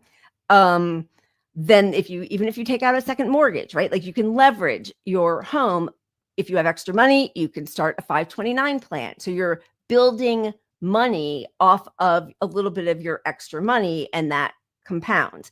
If you don't have that and you have to take out loans, what really ends up happening is wealthy people pay the amount of tuition. Poor people pay an enormous surcharge on the amount of tuition, right? So like the wealthy people, once again, are getting off paying a lot less than the poor people, who will end up paying tuition and many times over, saddled in debt for their whole lives, having to take on extra jobs, but they're the ones who are like, the free riders when other people are getting government contracts or homes handed down from their parents, right? Like it's the system is set up to keep the best way to be wealthy in this country is to be born wealthy. Meritocracy. Yeah. But the difference between our life today and life 20, 30 years ago is 20, 30 years ago, even if you weren't born for money, you could find a way maybe to buy a house. And once you got that house threshold, you had security because, you know, worst case scenario, you could sell the house, you know, you built up equity as you paid your rent for a few years. Like that system is gone though, you know, so capitalism has, you know, we got banks buying all the houses. So like, there's no way out. Like a study was done recently where basically they were saying the cost of minimum wage dollar for dollar to buy what you used to be able to buy on minimum wage versus now, it should be $66 fucking dollars. I saw that. Yeah. $66, right? And yeah. And when people ask for 35, like I'm always like, don't ask for 15 or 20 or even 25. Start at 35, which is ridiculous because by the time anything's implemented, it would be. But yeah, I saw that same video. We should be asking for $90 an hour so that then when they knock it down to 66, we're actually where we should be. Yeah. And I mean, the real look, we're never going to get that. That's not going to happen, right? We know that. But stopping the banks from owning property is like step number one in ending homelessness. You know, like for real, like it's ridiculous. You gotta end that. You gotta freeze rent. You gotta freeze everything. You gotta say, hey, here's a crazy thought. Let's not push for freezing the rent. Let's call for lowering the rent. Let's roll the rent back to something relative to what the cost of living income affords people, you know, like.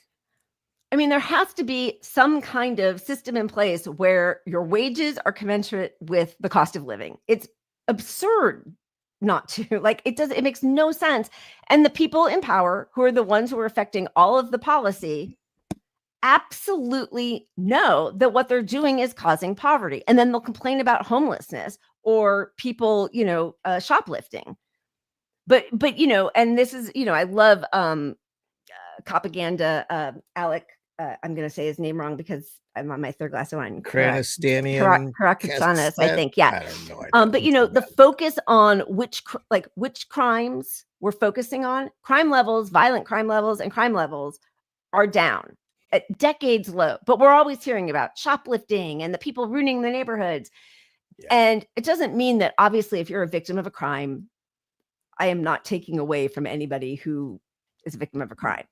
But if you really want to talk about victims of crime, it's like the whole world is victims of the billionaire ghouls who are stealing our labor. Wage theft is a $50 billion a year crime. Nobody talks about it. That could be on the front page of every newspaper every day. Yeah, I was just pollution. 10 million people die every year globally because of air pollution.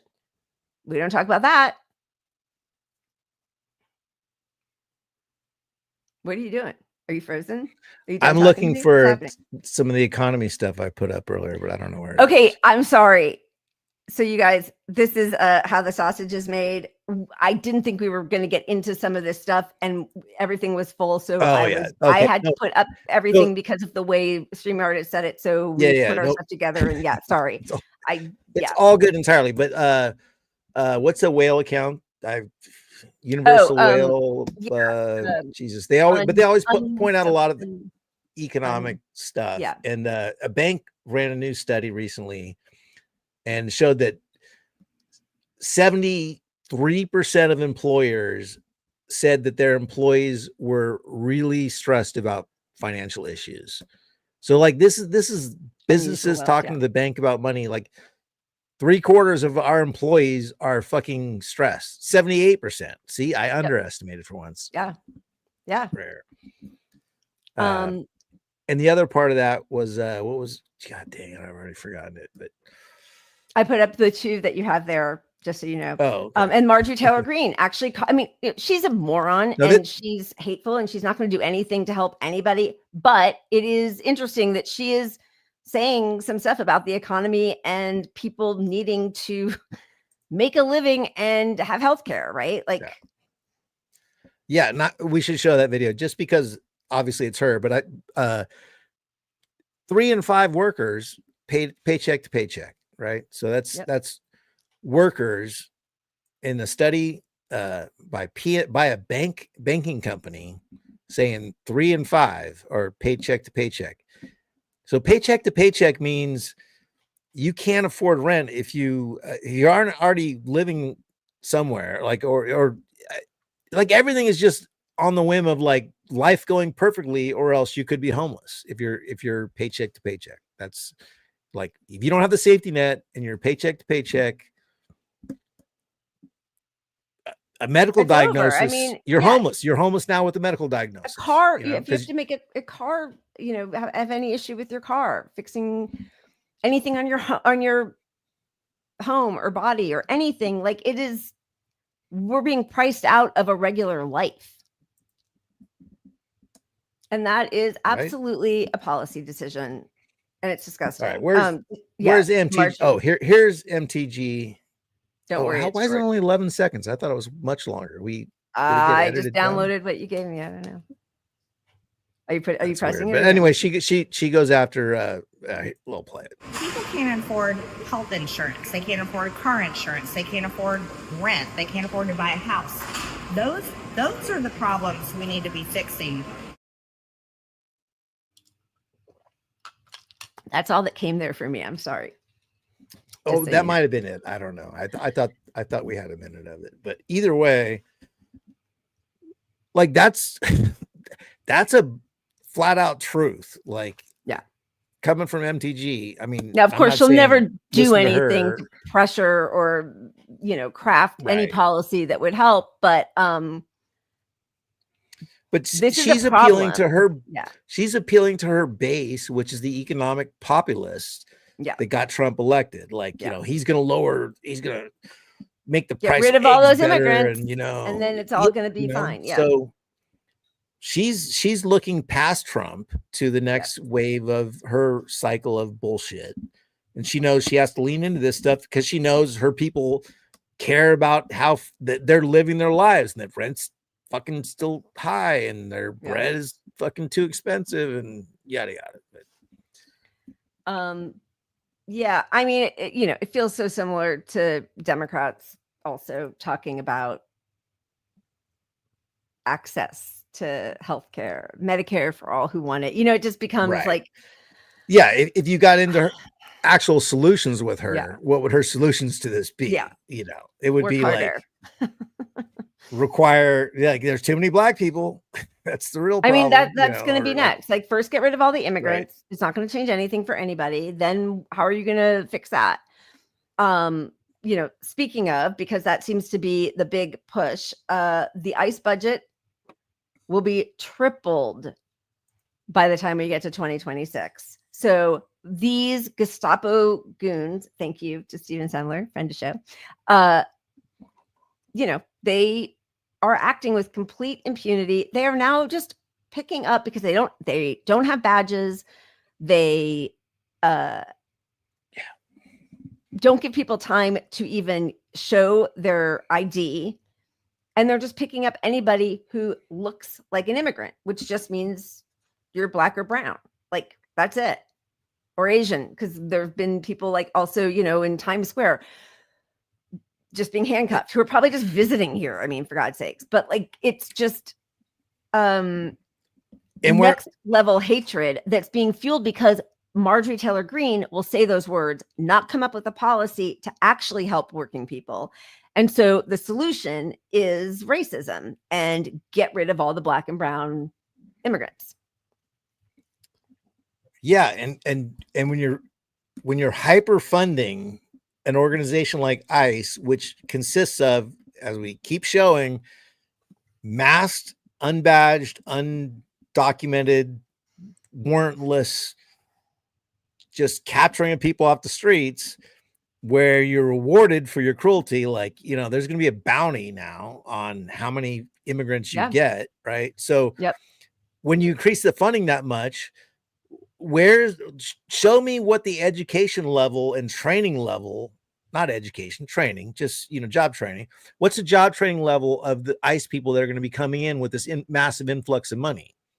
Well, you're talking about people that are probably, you're going to bring in a lot of people fired from the police force for beating their wives. you know, because they actually got exposed for it. And all the terrible racists are probably going to become ICE. Yep. You know, the ICE is going to be the worst people who just have no fucking ethics whatsoever, just looking for a paycheck. And obviously it's going to be influxed with KKK racist motherfuckers because they're the Gestapo. Yep. And as hatred builds in the public for these people, it's going to lean more that way, and it's going to get more violent, and it's going to be more unchecked, and they're going to be getting more money. I mean, it is so disgusting. And as you know, you were saying earlier, the legal ramifications take such a long time. So this administration, and I mean, Biden did it too. Every regime does their own version of it, just what they care about the most, right? Like, you know, Biden, as we've said a million times, bypassed 26 environmental protection laws to continue building Trump's racist wall, right? Or did a genocide, right? You're not supposed to give arms to somebody, to war criminals, an apartheid state who are blocking aid. But he just went around Congress. Wait, I need my readers to do this next thing. Okay, so Alligator Alcatraz, which by all accounts is just basically like a torture facility. The way they are treating the people in there is disgusting. So already these detention centers in Florida have increased by 249% since January. And they don't have the capacity for that. So they are packing people into these hot, unair conditioned cages. They are making female detainees be in the same prisons with men. There's no privacy. So sexual harassment is rampant. They're making several people use the same toilet that is not, hidden at all. Often doesn't flush. Okay. For example, staff ignored a detained immigrant who began coughing blood in a crowded holding cell for hours. In that case, unrest ensued and a disturbance control team stormed the cell, forcing the men in it to lie face down on the wet, dirty floor while officers zip-tied their hands behind their backs. A detainee said he heard an officer order the cell's CCTV, closed-circuit TV camera feed to be turned off. Another detainee said a team member slapped him while shouting, "Shut the fuck up." During another incident, officers made men eat while shackled with their hands behind their backs after forcing the group to wait hours for lunch. "We had to bend over and eat off the chairs with our mouths like dogs," one man said. Women and men alike reported that seeking help, especially mental health support, could lead to punishment and retaliation. At BTC, which is one of these detainment camps, authorities put detainees who complained of emotional distress in solitary confinement for weeks, creating a chilling effect. One woman said, "If you ask for help, they isolate you. If you cry, they might take you away for 2 weeks." So people stay silent.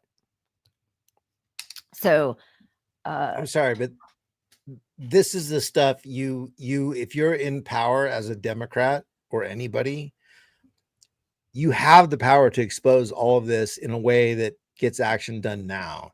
I think you should talk Democrats about globalize the intifada. Yeah, Democrats want to sit on this because they know, okay, all this looks bad. We'll just make them look bad and evil, and then we'll come in and win the midterms. So, but also your Democrats job should be like, you don't let the Nazis go 4 years of doing Nazi shit because you're going to stop them in 2 years. You stop them now. You fight them now. You do something to alleviate the suffering of all these people now. Yep. And nobody has more power to do that other than the Democrats, right? Yep. They literally are the opposition party, putting no opposition up because, well, 2 years of Nazis will teach these fuckers, and they'll vote for us. That's what they're doing right now. Like, let's give them 2 more years of Nazis, and we'll fucking it'd be easy for us after 2 years of Nazis.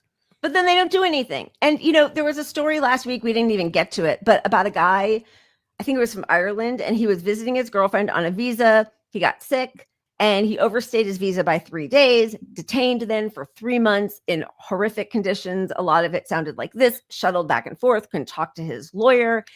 And, you know, there was a slew of articles about it, like Trump's America, it's disgusting, which it is. I mean, 100%, I agree. But if you read the article, which most people didn't, as they were like retweeting, he was arrested in December.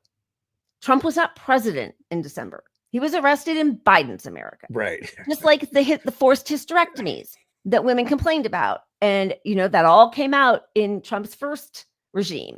There were forced hysterectomies by immigrants in ICE detainment. And when you read deeper into the article, the first people who were talking about those forced hysterectomies were in 2014. Not Trump's America. That was Obama's America, right?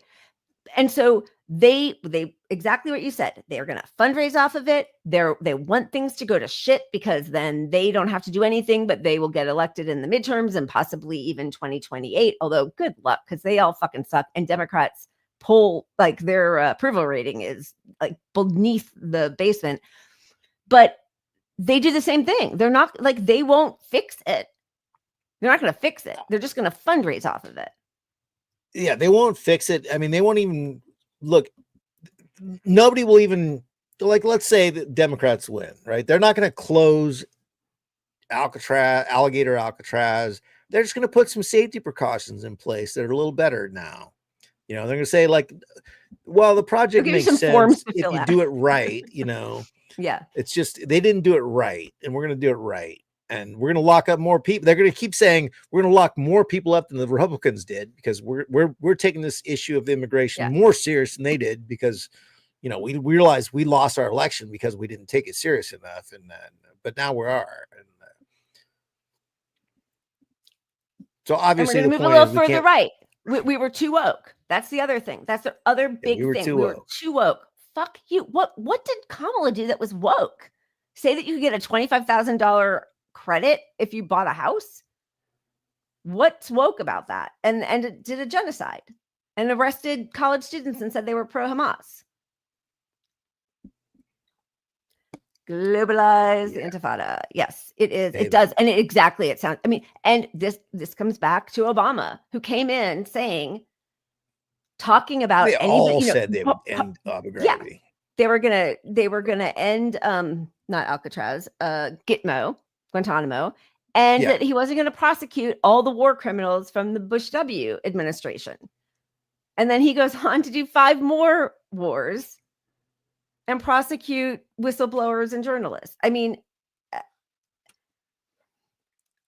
okay. Should we spin the wheel and then move on to Israel? Okay. Right? Or yeah. Okay. Yes. Yeah. Please. All right.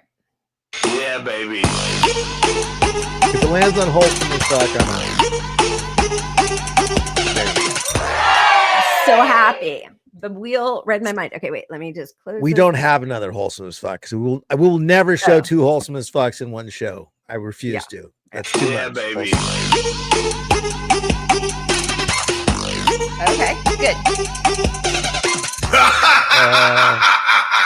Okay, we got my good work guy on tariffs. I love watching your TikTok, which is next level. Clearly, that's expressed by my 13-year-old son. No! Please, no!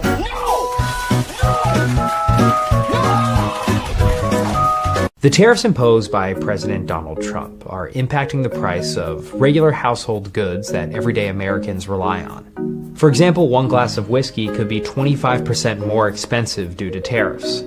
A second glass of whiskey could also be up to 25% more expensive due to tariffs. Not only that, but your hidden bottle of whiskey that you keep away from your wife and kids will also be 25% more expensive due to tariffs. The same goes for your backup hidden bottle of whiskey that you keep between the plant and the tub. But it's not just whiskey. Technology like this computer monitor could be 145% more expensive, and the 150 nicotine pouches that you keep right next to it, you're going to need to buy about 275% more of those. And our reporting shows that Americans are already buying more. Common items showing up in American households include this go bag to start your new life and this fake passport. Because you're from Anguilla now.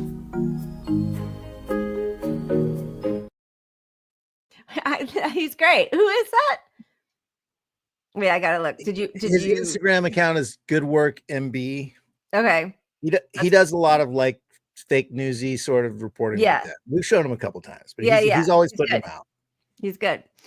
All right, let's move on to the horrors of what we're doing in Palestine. I think we're beyond the point of no return.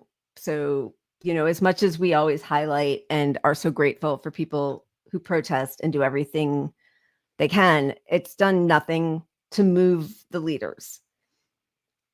And this latest stage of this genocide was set in motion, like, I think, October 13th, Yoav Gallant said there will be a total siege of 2023, a total siege on Gaza.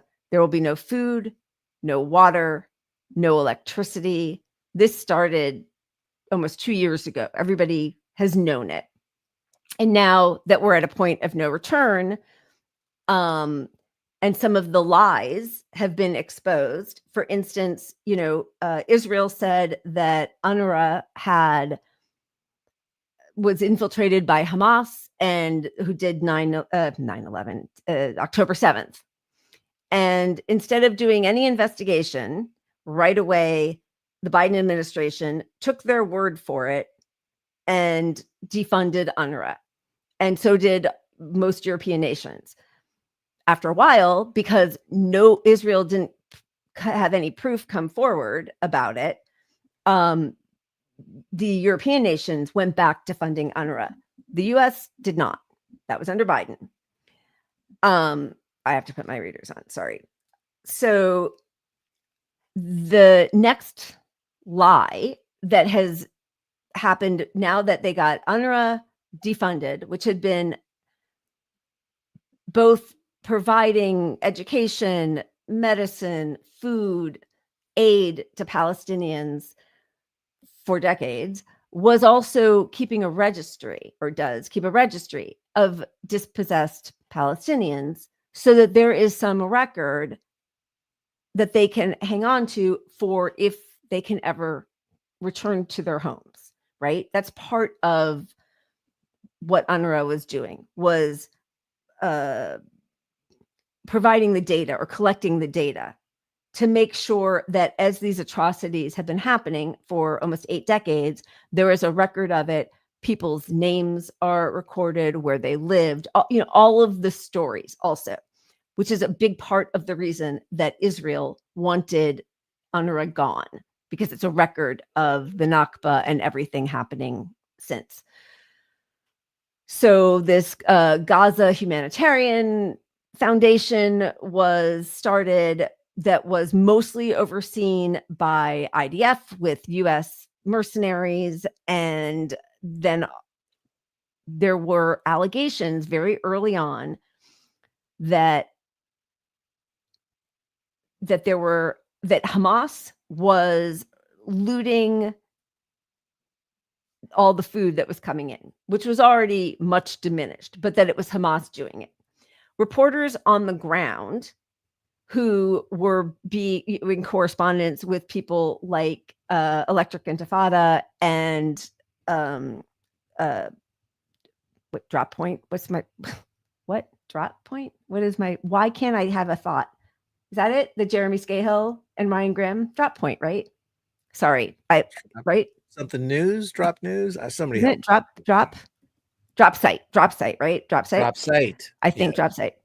Anyway, so they reported very early on, because of Palestinian journalists on the ground, that it was not Hamas who was looting the aid. It was actually a gang member, an ISIS gang member, who was being paid by Israel to create havoc, make things unmanageable. You now have a population that has been obliterated.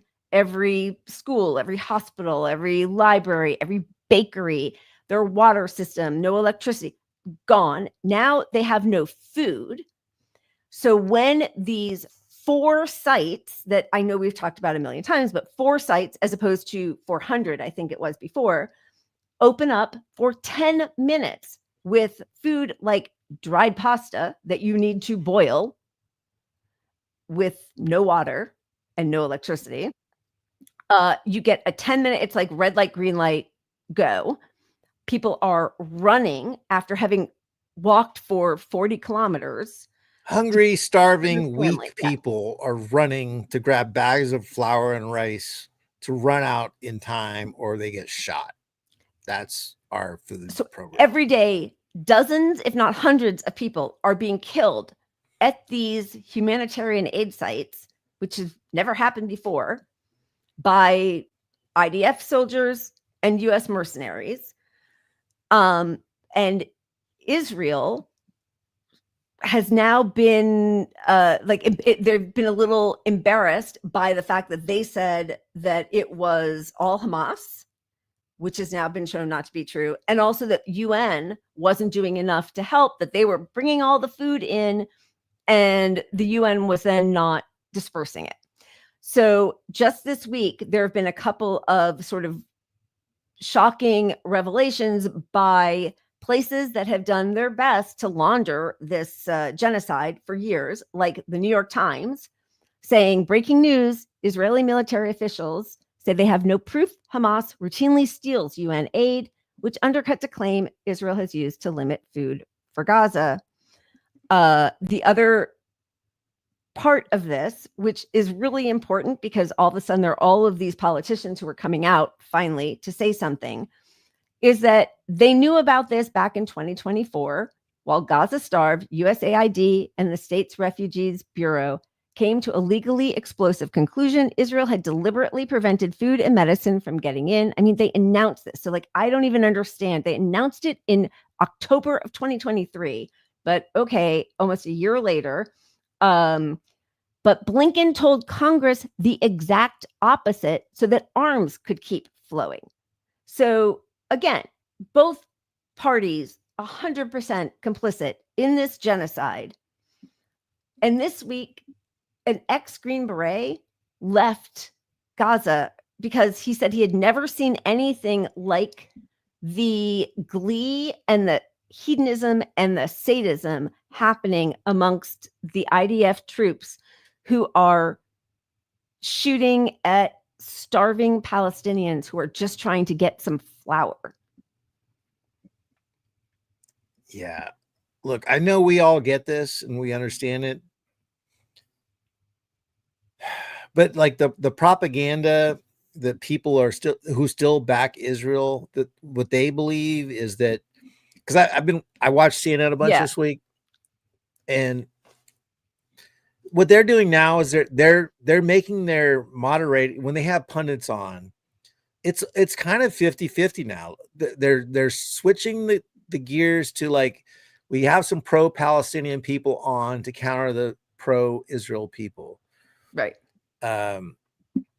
But at the end of the day, all the pro-Israel people just say Hamas can release the hostages. That's all they have left, because they can say these atrocities are bad. But I'm sorry, where I was going with my point on this is this is why anything that Israel says is automatically a lie, because they don't allow journalists in to cover any of it. And it's illegal under the international rules of law that they don't allow journalists to cover these incidents. If you're Israel and you're accused of starving these people and shooting them at the food sites, the first thing you would want to do is get the journalists in there to videotape that you're providing food in a safe means. Right. And they don't have that evidence because it doesn't exist. And if a journalist was there, it would make their whole life much worse and the genocide couldn't continue. which is also, why they are killing all the journalists. More journalists have been killed during the last 21 months, I think, than in all previous. I mean, conflicts doesn't even, do it justice, but conflicts combined, it's why they killed Shireen Abu Akleh. It's why they, bombed Al Jazeera. Why can't I find Bob Geldof talking about this? Where is that a Bob? video? Where were we at? Yeah, I'll look for him. Yeah, I know. I StreamYard. I mean, honestly, you guys, I know we keep talking about it, but it's kind of crazy. It's really very difficult to navigate this at this point, and now I can't find it. He was really good, though. Gaza journalist, red shirt. Is that him? No, I'm so frustrated. Why can't I find it? All right. Well, I will keep looking. But for right now, this is so crazy, though. Like I had it. All right. Anyway, so I don't know. It's a 3-minute video, the Green Beret. I know we talked about the target practice that Dr. Nick Maynard was talking about, what they're seeing in the hospitals. These are people coming to seek aid, children, kids, young people. And also, like, I hate even saying that, because it's like every time people are just like, oh, women and children. As soon as you excuse violence against a group, you can then start expanding it out. And men also are victims and civilians. Yeah, and I think the origin of that is that the men were fighters back in the day, right? The men fought and the women and children didn't. But like the men dying in Gaza are trying to get the flour for their kids to eat, right? And they're starving. There is no actual warfare going on there. There hasn't been for a year probably. Other than exclusive, they're like little targeted moments that pop off, but like mostly it's just Israel bombing civilians in hospitals and churches and schools and homes and places they said to go be safe at and where they're going to feed them. That's mostly what's happened for 2 fucking years. Yeah, it is. And also, I just totally lost my train of thought. It is mostly what's happened for all this time. And what was the first part of what you said? There's no fighters. They're just bombing. The aid drops. So the new thing, now that this has been exposed, that this was a lie, and Israel is feeling a little bit of international pressure because, Macron just said that France will recognize Palestine, as long as it's, by the way, without Hamas and demilitarized. They're not militarized, but de-weaponized. Yeah, and they always have released the hostages as part of it. Like the hostages have probably all been slaughtered by Israel. Like, what are they even talking about? Release the hostages? The leaders of Israel have explicitly said that's not their first concern. It's not even like their 5th, 6th, or 7th concern. So that's just like, it just feels so ridiculous when people say that now, that anybody takes that seriously at all. But so because of some of the pressure, they said that they would do airdrops. Well, airdrops solved nothing at all. They have hundreds of trucks there with the food and the aid and the medicine so much more beyond what they need, but they have hundreds of trucks. There is no way for airdrops to even come close to fulfilling what those trucks could do if they were just allowed in by Israel. Like, when do we have to ask the genocidal army and the country supporting them for permission to, like, I don't even understand how this is being permitted on any level. But so they're going to do airdrops. The airdrops have now killed families because as they fall from the sky, they crushed a family in a tent. And the other thing is, as they're dropping the airdrops, they're still doing airstrikes. So people are looking up to the sky and seeing things falling, and you never know what it's going to be. It is the most sick, depraved. I mean, truly cruel way of stringing this along. Like, I went back because I wanted to see when, and there's an account on Instagram, Let's Talk Palestine, I think is what it's called. And they, like many other accounts, are documenting the genocide. You know, there's like the Zionist Observer. There are all of these, and different ones do it in different ways. But like, it was in October of 2023 that 20,000 people had already been slaughtered. I just, what we are doing to humanity is, I honestly, I don't understand. I have trouble coming up with words, but there is no rules-based order. It's been completely shown to, I mean, I think most people already knew it, but to do it with this callousness and this brazenness, and in spite of the will of citizens of every country in the world fighting against their leaders, it is, I don't know, I guess stupidly, naively, I thought maybe something would change.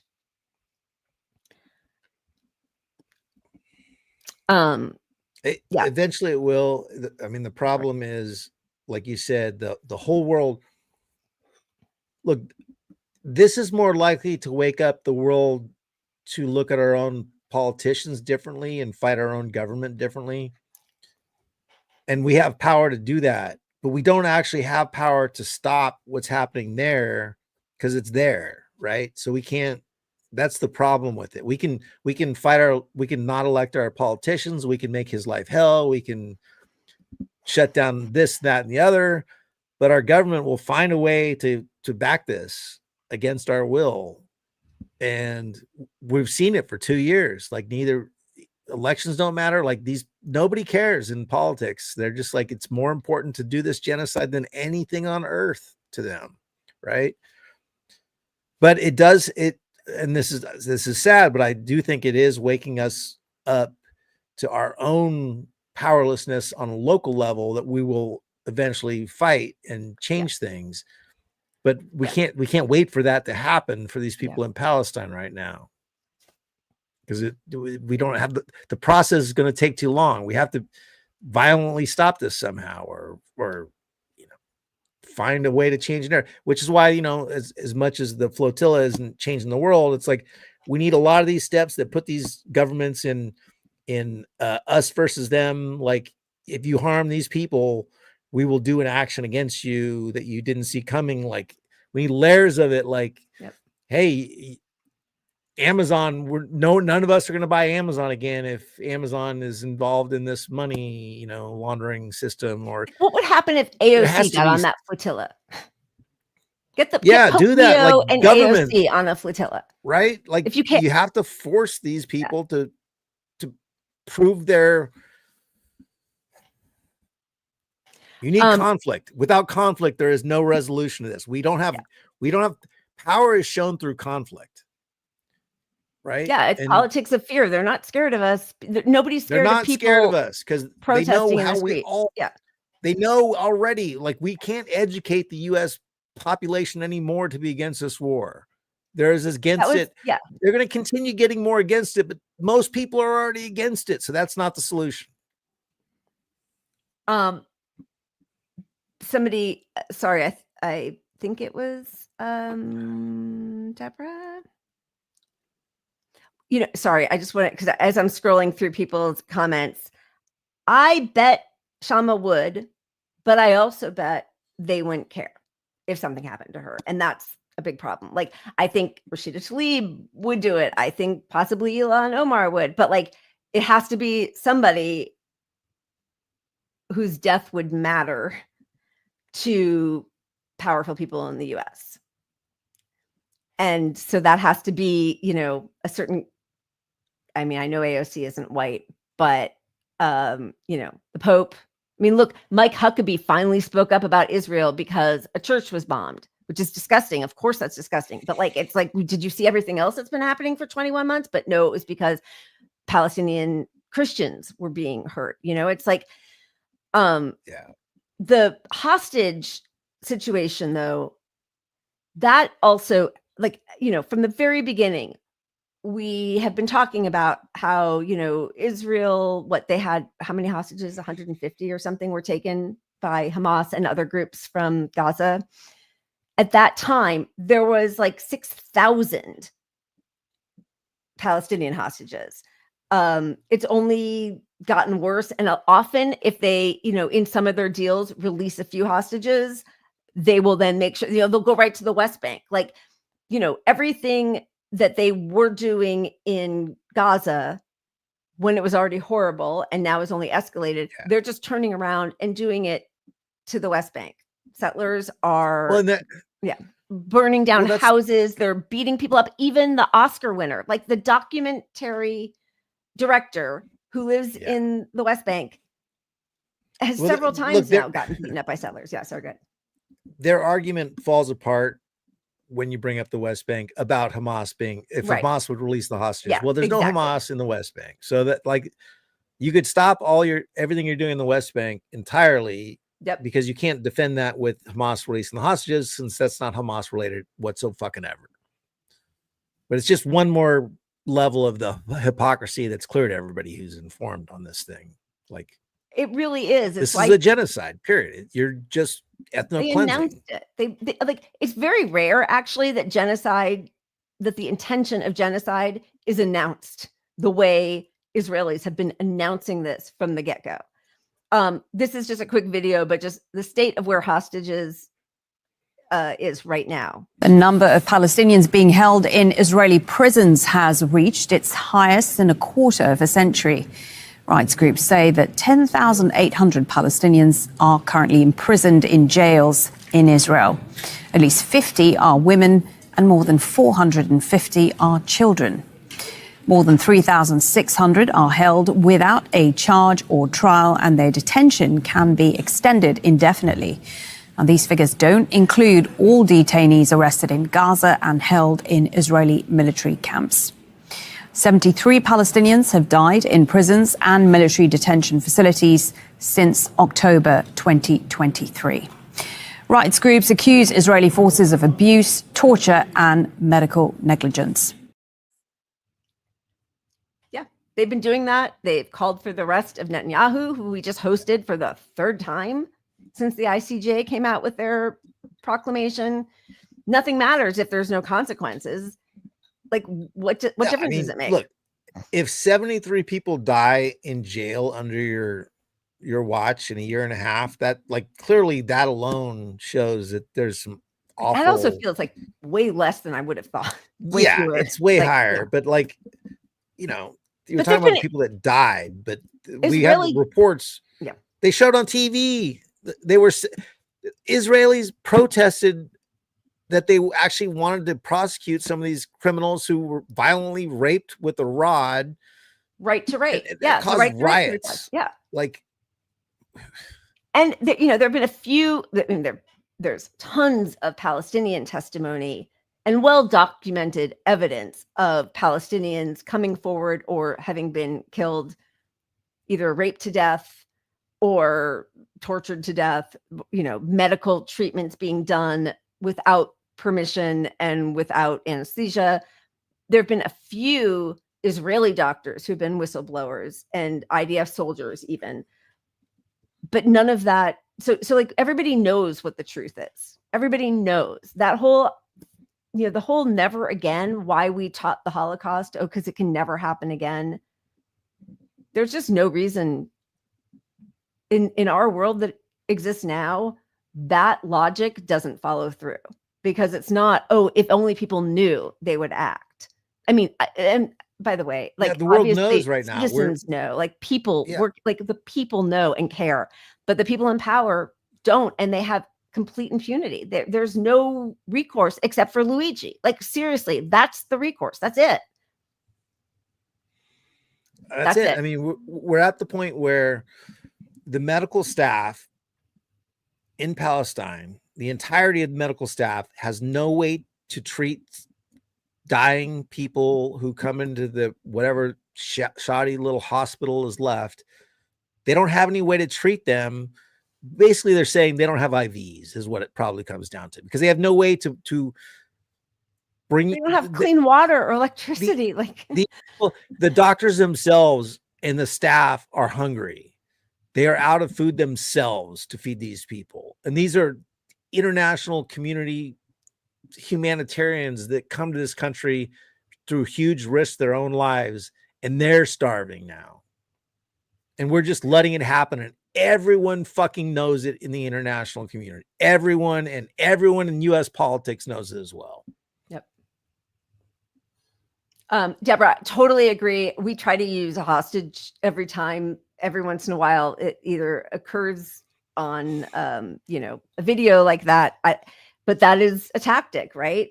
Palestinians are prisoners, Israelis are hostages. Disgusting. So this week, as we are in the fifth and penultimate stage of starvation, which is then followed by death, a lot of people who haven't spoken up for 21 months, even though it was clear, and I keep saying 21 months, but like this did not start on October 7th, as we all know, but even if it did, okay, 21 months. A lot of people have been referring to this book by Omar El-Akkad. One day, everyone will have always been against this. And in the shadowy writing, it says, one day, when it's safe, when there's no personal downside to calling a thing what it is, when it's too late to hold everyone accountable, everyone will have always been against this. In a report from one of the, this is so long, I'm not going to read the whole thing, but it is devastating, and we've all known.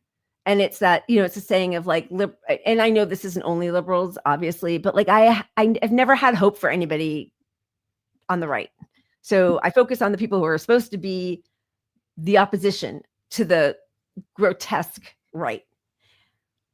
And instead, they just keep moving further and further and aligning themselves with the right. So that, that's why I do this so much. But, that adage of like, liberals have never support every social movement except for the current one, and they're against every war except for the current one. And, that's... And we're real time seeing that pivot of all these Democrats who are still funding all of this fucking genocide.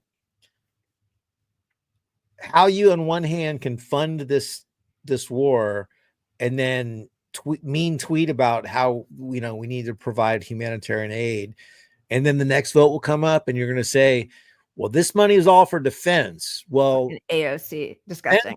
Or not, you don't. I'm going to defend the Nazis. I'm going to, like, the Nazis should I want them to have self-defense. If you're the Nazis, you don't get $1. It doesn't matter. Nazis have a right to self-defense. That's what we always used to say back in the 40s. What are you talking about? I mean, like, it's insane. It's disgusting. It's disgusting. And watching people like Booker yesterday or today, I don't know. Oh my God. There's a slew of them. Hot on Booker, but I mean, a slew of them. Let's just call each one of these our worst of the week. They can all rot in hell. Starting with who we started with. Okay, well, because the first ones that we have there are the good ones. But so you said Booker. Rotten hell, Booker. Yeah, rotten hell. And whatever. He's saying all the things that they're all saying. It's the suffering of civilians, probably a lot of women and children, especially women and children. Honestly, the way people have just like taken half of the world's population and decided that it's okay to slaughter them. And it's just insane to me that that's the phrasing always. But okay, there he is. Oh, look at Hillary coming out with her stupid statement, which now I'm not going to be able to find, but just a reminder that she called protesters pro-Hamas. Turns out protesters were right about everything, and Hillary was wrong. Here's Richie Torres, big AIPAC guy, calling out Randy Fine, who just puts like the, grotesque veneer on everything that Richie Torres also supported. When he says, release the hostages, until then starve away, Richie Torres calls him out. Oh, telling Palestinians in Gaza to starve away is an evil thing to say. Really? because all Taurus has done is supported this genocide from day one. And it really does come across as like, I mean, if you know and you follow this, like we all have, it's like he's tone policing the way he said it. Like, it's not that any of this was actually wrong. It's just like, yeah, it's an evil thing to say. Oh, why would you say it like that, Yeah. dude? Like, that's just wrong to say it like that. You know, because if you're going to provide the funding, if you're going to sign every fucking bill with money and bombs for these people, if you're going to support the UN, the US being the only people the resolutions, vetoing fucking ceasefires, like, and you're okay with the US becoming the only fucking humanitarian aid group, us tied with Israel, that's the humanitarian aid to a war that Israel is genociding people? Like, how did they who become are playing shooting games, like where doctors are saying it's a different batch of injuries each day when these kids, young men, come in. Sometimes it's the head, sometimes it's the guts, next day it's the testicles, but it's a game where they decide what's the target. It's like target practice. And we know they did this in the peaceful March of Return also because their goal was to see how many people we could have to have amputations. Here's Hillary, who is right about everything. Aid organizations report that thousands of children in Gaza are at risk of starvation while trucks full of food sit waiting across the border. The full flow of humanitarian assistance must be restored immediately. Why don't you call out who's preventing it? Who's preventing that full flow? Here's Al Franken. There's a horror. This is a horror, and Israel is to blame. There needs to be a ceasefire and Gaza flooded with food and water. But as Zionism Observer points out, and actually they got this from somebody else whose name I can't now remember, who did a search on Al Franken's only 2 previous tweets about Gaza in 21 months. The next season of White Lotus will be set in the future at their Gaza resort, and a lot of undocumented immigrants work in construction. Deport them to Gaza to build the Riviera of the Middle East, train their kids to be astronauts, so Musk can send them to Mars. Just thinking big.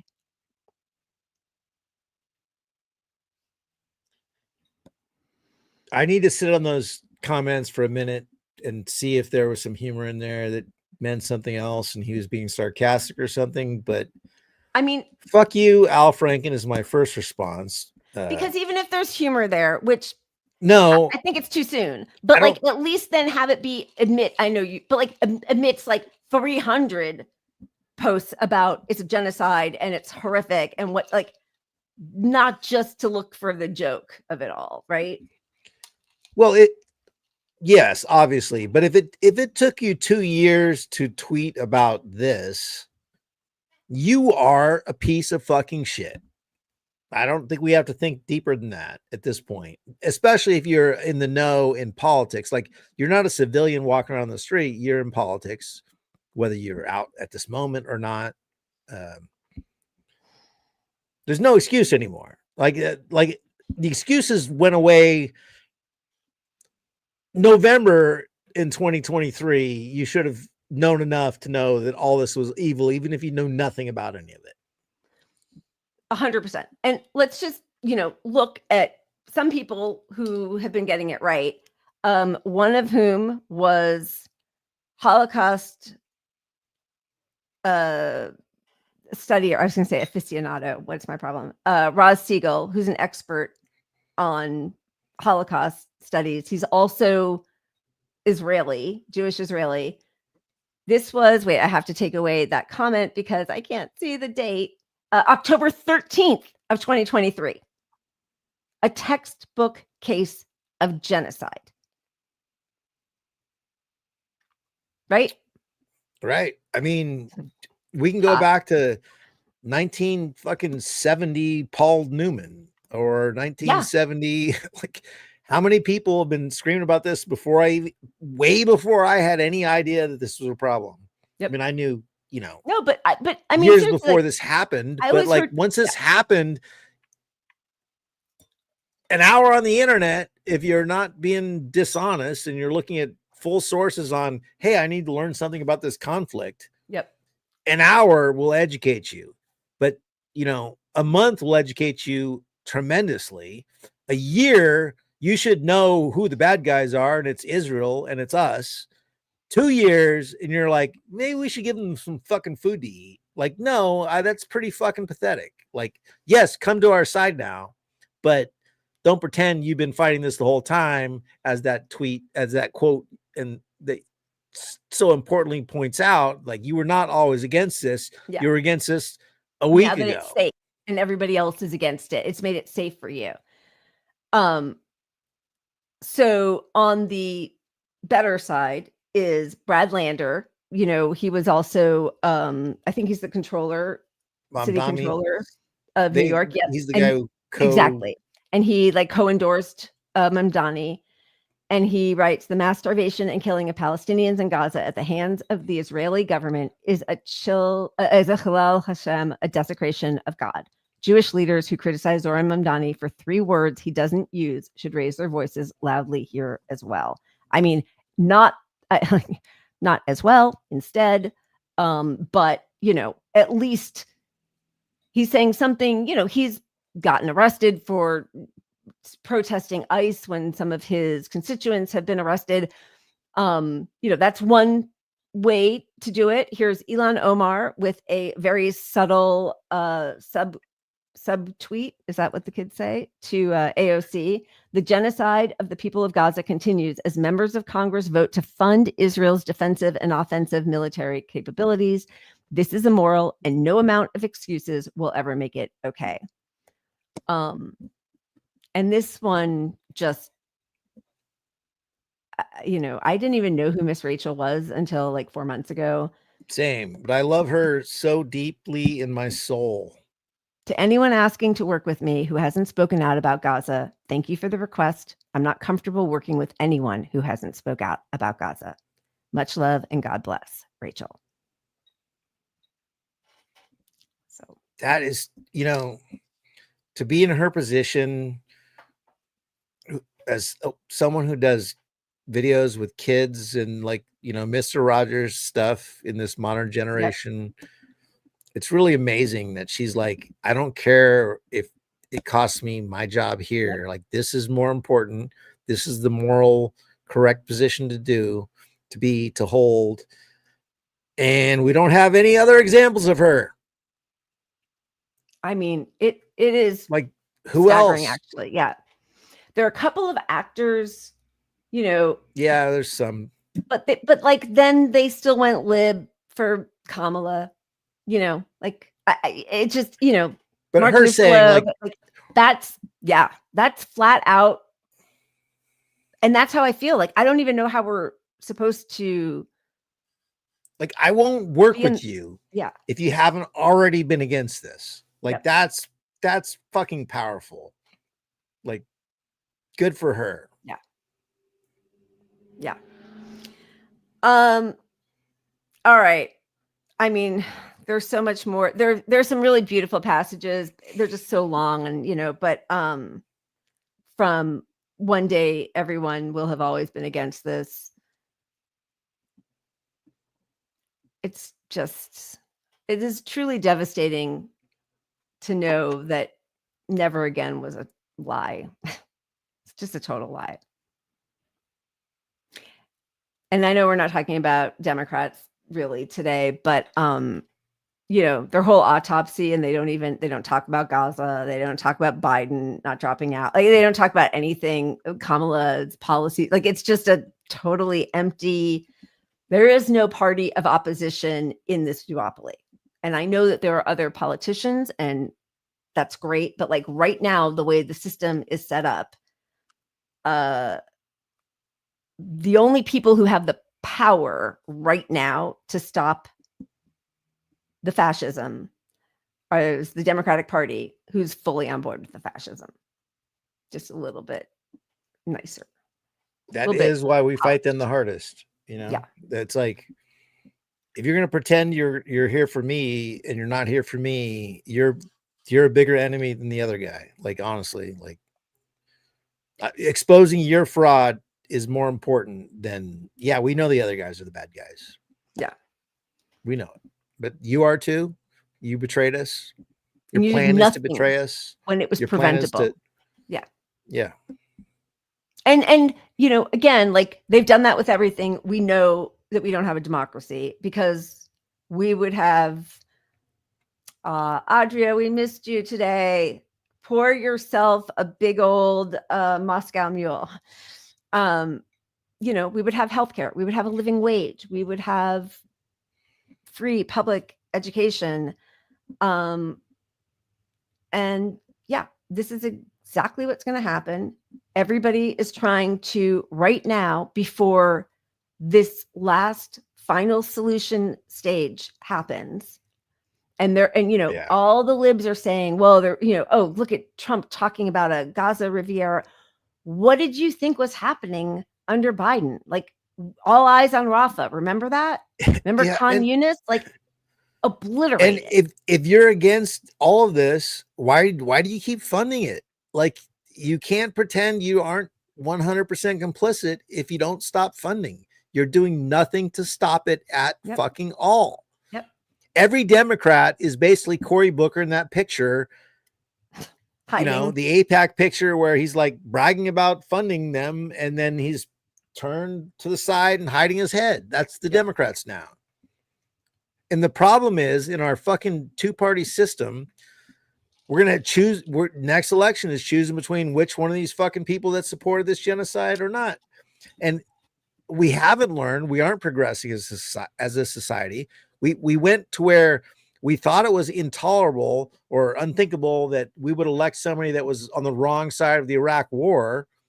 Yep. And then who do we fucking put up there? The only guy that was Joe Biden. He was like the worst on the board of the Democrats. Who was, he pushed Democrats. He helped rally Democrats to get behind George W. Bush for that. Right. Along with Netanyahu. Netanyahu was responsible for the Iraq war more than almost anyone. We need to get somebody on to do a truther 9/11. Like I'm going down some rabbit holes. I gotta say, I'm going down some rabbit holes.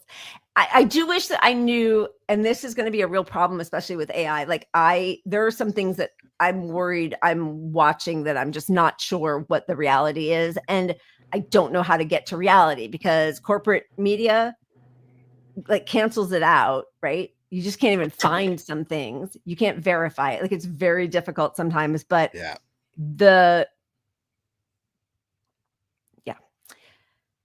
Democrats they are certainly a party of opposition, and it's to the working class.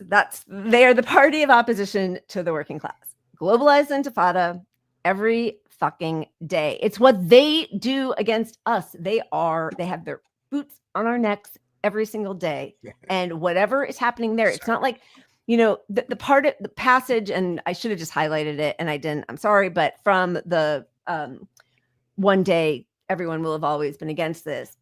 What he's saying, there's a tactic of like, oh, if they're doing this to these people, then that means they can do it to you. And he was saying that won't work because the people you're trying to convince, if they don't already, first of all, if they don't have the humanity to be against it initially without having to tell them like, hey, it could happen to you too. Like if they lack total empathy for other people. Yeah. But also they don't believe it will happen to them. They think, just like all the people who think like, oh, I don't like, why are you doing class war against billionaires? Somewhere in those people's minds, they think maybe I could be a billionaire. Why are you being so mean? I aspire to that. And like, as we all know, you're much closer to being homeless than you are to even being a millionaire, but certainly to being a billionaire. Yeah. And you are also much closer to being criminalized and locked up in some dungeon than you are to, partying in the Hamptons at this point. And sorry, my cat is just knocking shit off the table over here. She wants you. I know this is the she's longest. She's literally doing the swipey thing like they do in the videos. But that same logic applies. Obviously, we didn't talk about COVID at all, but like, yeah, the people who are pretending COVID doesn't exist, like it can happen to you. It's happening to your kids. It's like 5 years of getting COVID once to twice a year is. We know how cancerous it is, and just ignoring this all and thinking it doesn't affect you yet somehow because it's more important to live your day. Like all this stuff is interconnected, and our government is against us. We have a system of capitalism that is working against us. We are labor for these people to get rich off of, and our existence as their labor used to at least get you to a point where you could buy a house and be comfortable enough to eat tomorrow, and that's gone for our kids. So like, how are we letting all of this go? And we have to fight back. It's not going to get better through our Democratic politicians that also don't give a fuck and are behind half of it. So yeah, the dehumanization of people who are sick or have any disability, you get COVID too many times, oh, you're overweight, oh, you don't eat the right thing, you like all of that. And climate, right? Like, where do we put the power plants? Oh, look at all these data centers that are just hoovering up water for people. That kind of, there's Lucky, but I didn't leave the door open. Food activists, I really want to talk to you about this. I know that you do a lot of work with exposing Canada's military exports to Israel, and I want to hear all about it. And we would love to have you on at some point to talk about it. It's such important work. All right, I was trying to. And wait, I also just want to say, oh, that reminded me. Okay, because we're going to go, but on Wednesday we are so excited, and I wrote it down because I knew my brain would be where it is right now. And of course, now I can't find it. Oh, okay. So we are going to have on Professor Nicole Lee Schroeder from Kean University, and she is a historian of disability.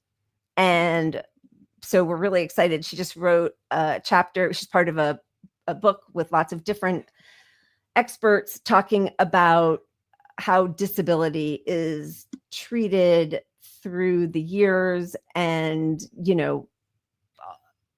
all the different places that infects, like whether it's COVID or healthcare or remote work, or it's a workers' rights issue, and disability is not a different species. It's a different point in time, because at some point we will all be there. And again, I know it's crazy to have to appeal to people's empathy, but like it is so important, because it's like the canary in the coal mine. Yeah. It is why you should care about other people who are sick or suffering or need some assistance from the government, because we all will at some point. And it's you. These people are you. So, society benefited from all the things that were legally mandated at one point to create access for people with disability across the board. And to not see this as an intersectional issue with class warfare, like I appreciate her for connecting the dots to a lot of this. Yeah. And yeah. I'm excited for this conversation. Have her on. It'll be interesting. And yes, it's this Wednesday, Leanne. Yeah, we're really excited to have her on. It's very, so we'll talk more about COVID then also. Okay. Oh my God. Marathon. How? What'd you say? Oh, sorry. No. I said, how do we get here? Oh. We were shooting for a 1 hour show at one point. Remember? I know. I thought I was going to have a hard out for my kids' baseball game, but it got pushed to next Saturday. So, and I am seeing all of the brilliant people in the comments whom I agree with on so many things talking about 9/11, and oh my God, I want to pick everybody's brains. I am deep into 9/11 show. Rabbit hole. Yeah.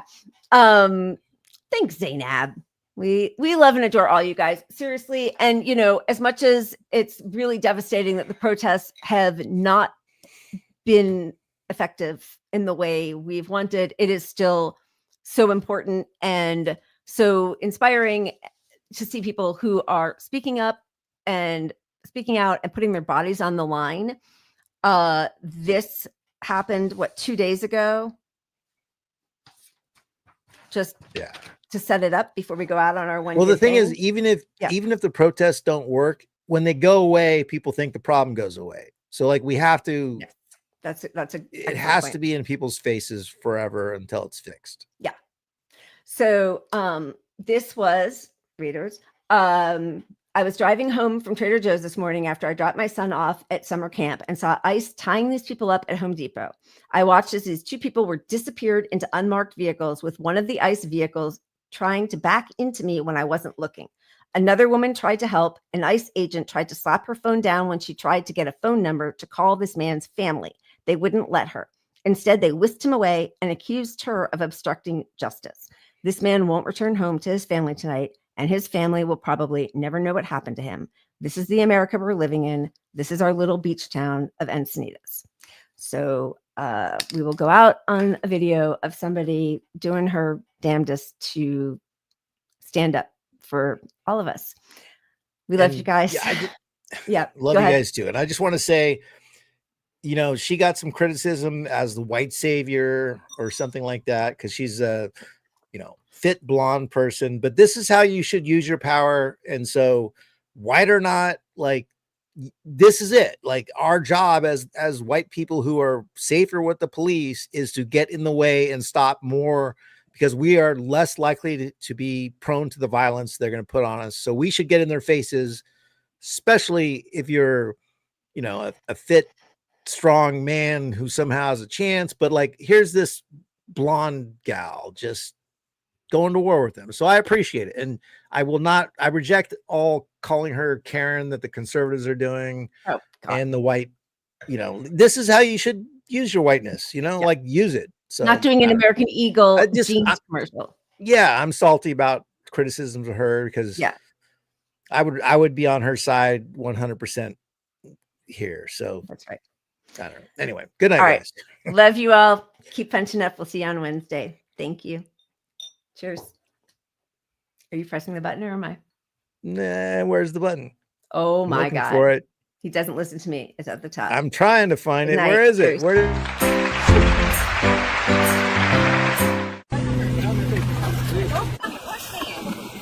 You're taking him before I can take a phone number from him? You need to stop. You need to stop kidnapping people off the fucking street. 100%. You just yanked him away when I tried to call his family for him. Show me your arrest warrant then. Show me your arrest warrant. I don't need to show you. Yeah, because you're a liar. You're not an interested party. You have no right to see that. Stop! You guys are kidnapping people off the fucking street. We good? Yep. Yeah, because what? Because someone came over to help them, you have to rush and get them in the fucking car? You're being obnoxious and a lady. Not being obstructive. You're being obnoxious. This is 100%. 100%. You guys have no conscience. Yep. If you're doing something right, take your mask off then.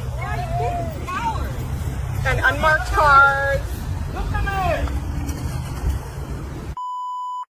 I was trying to help them and you had to hurry up and get out of here? Fuck you. Watch out. Are these more people in unmarked cars? Yep. Yep. Just trying to like run us over. Like it's just all these vehicles, just unmarked cars. Yeah, show your face if you're not a fucking coward and you're doing something that's lawful. Show your face. Get out of our fucking city. Go find a job that you can feel good about. No kidding. If you're proud of your job, take your fucking mask off. Seriously. Disgusting.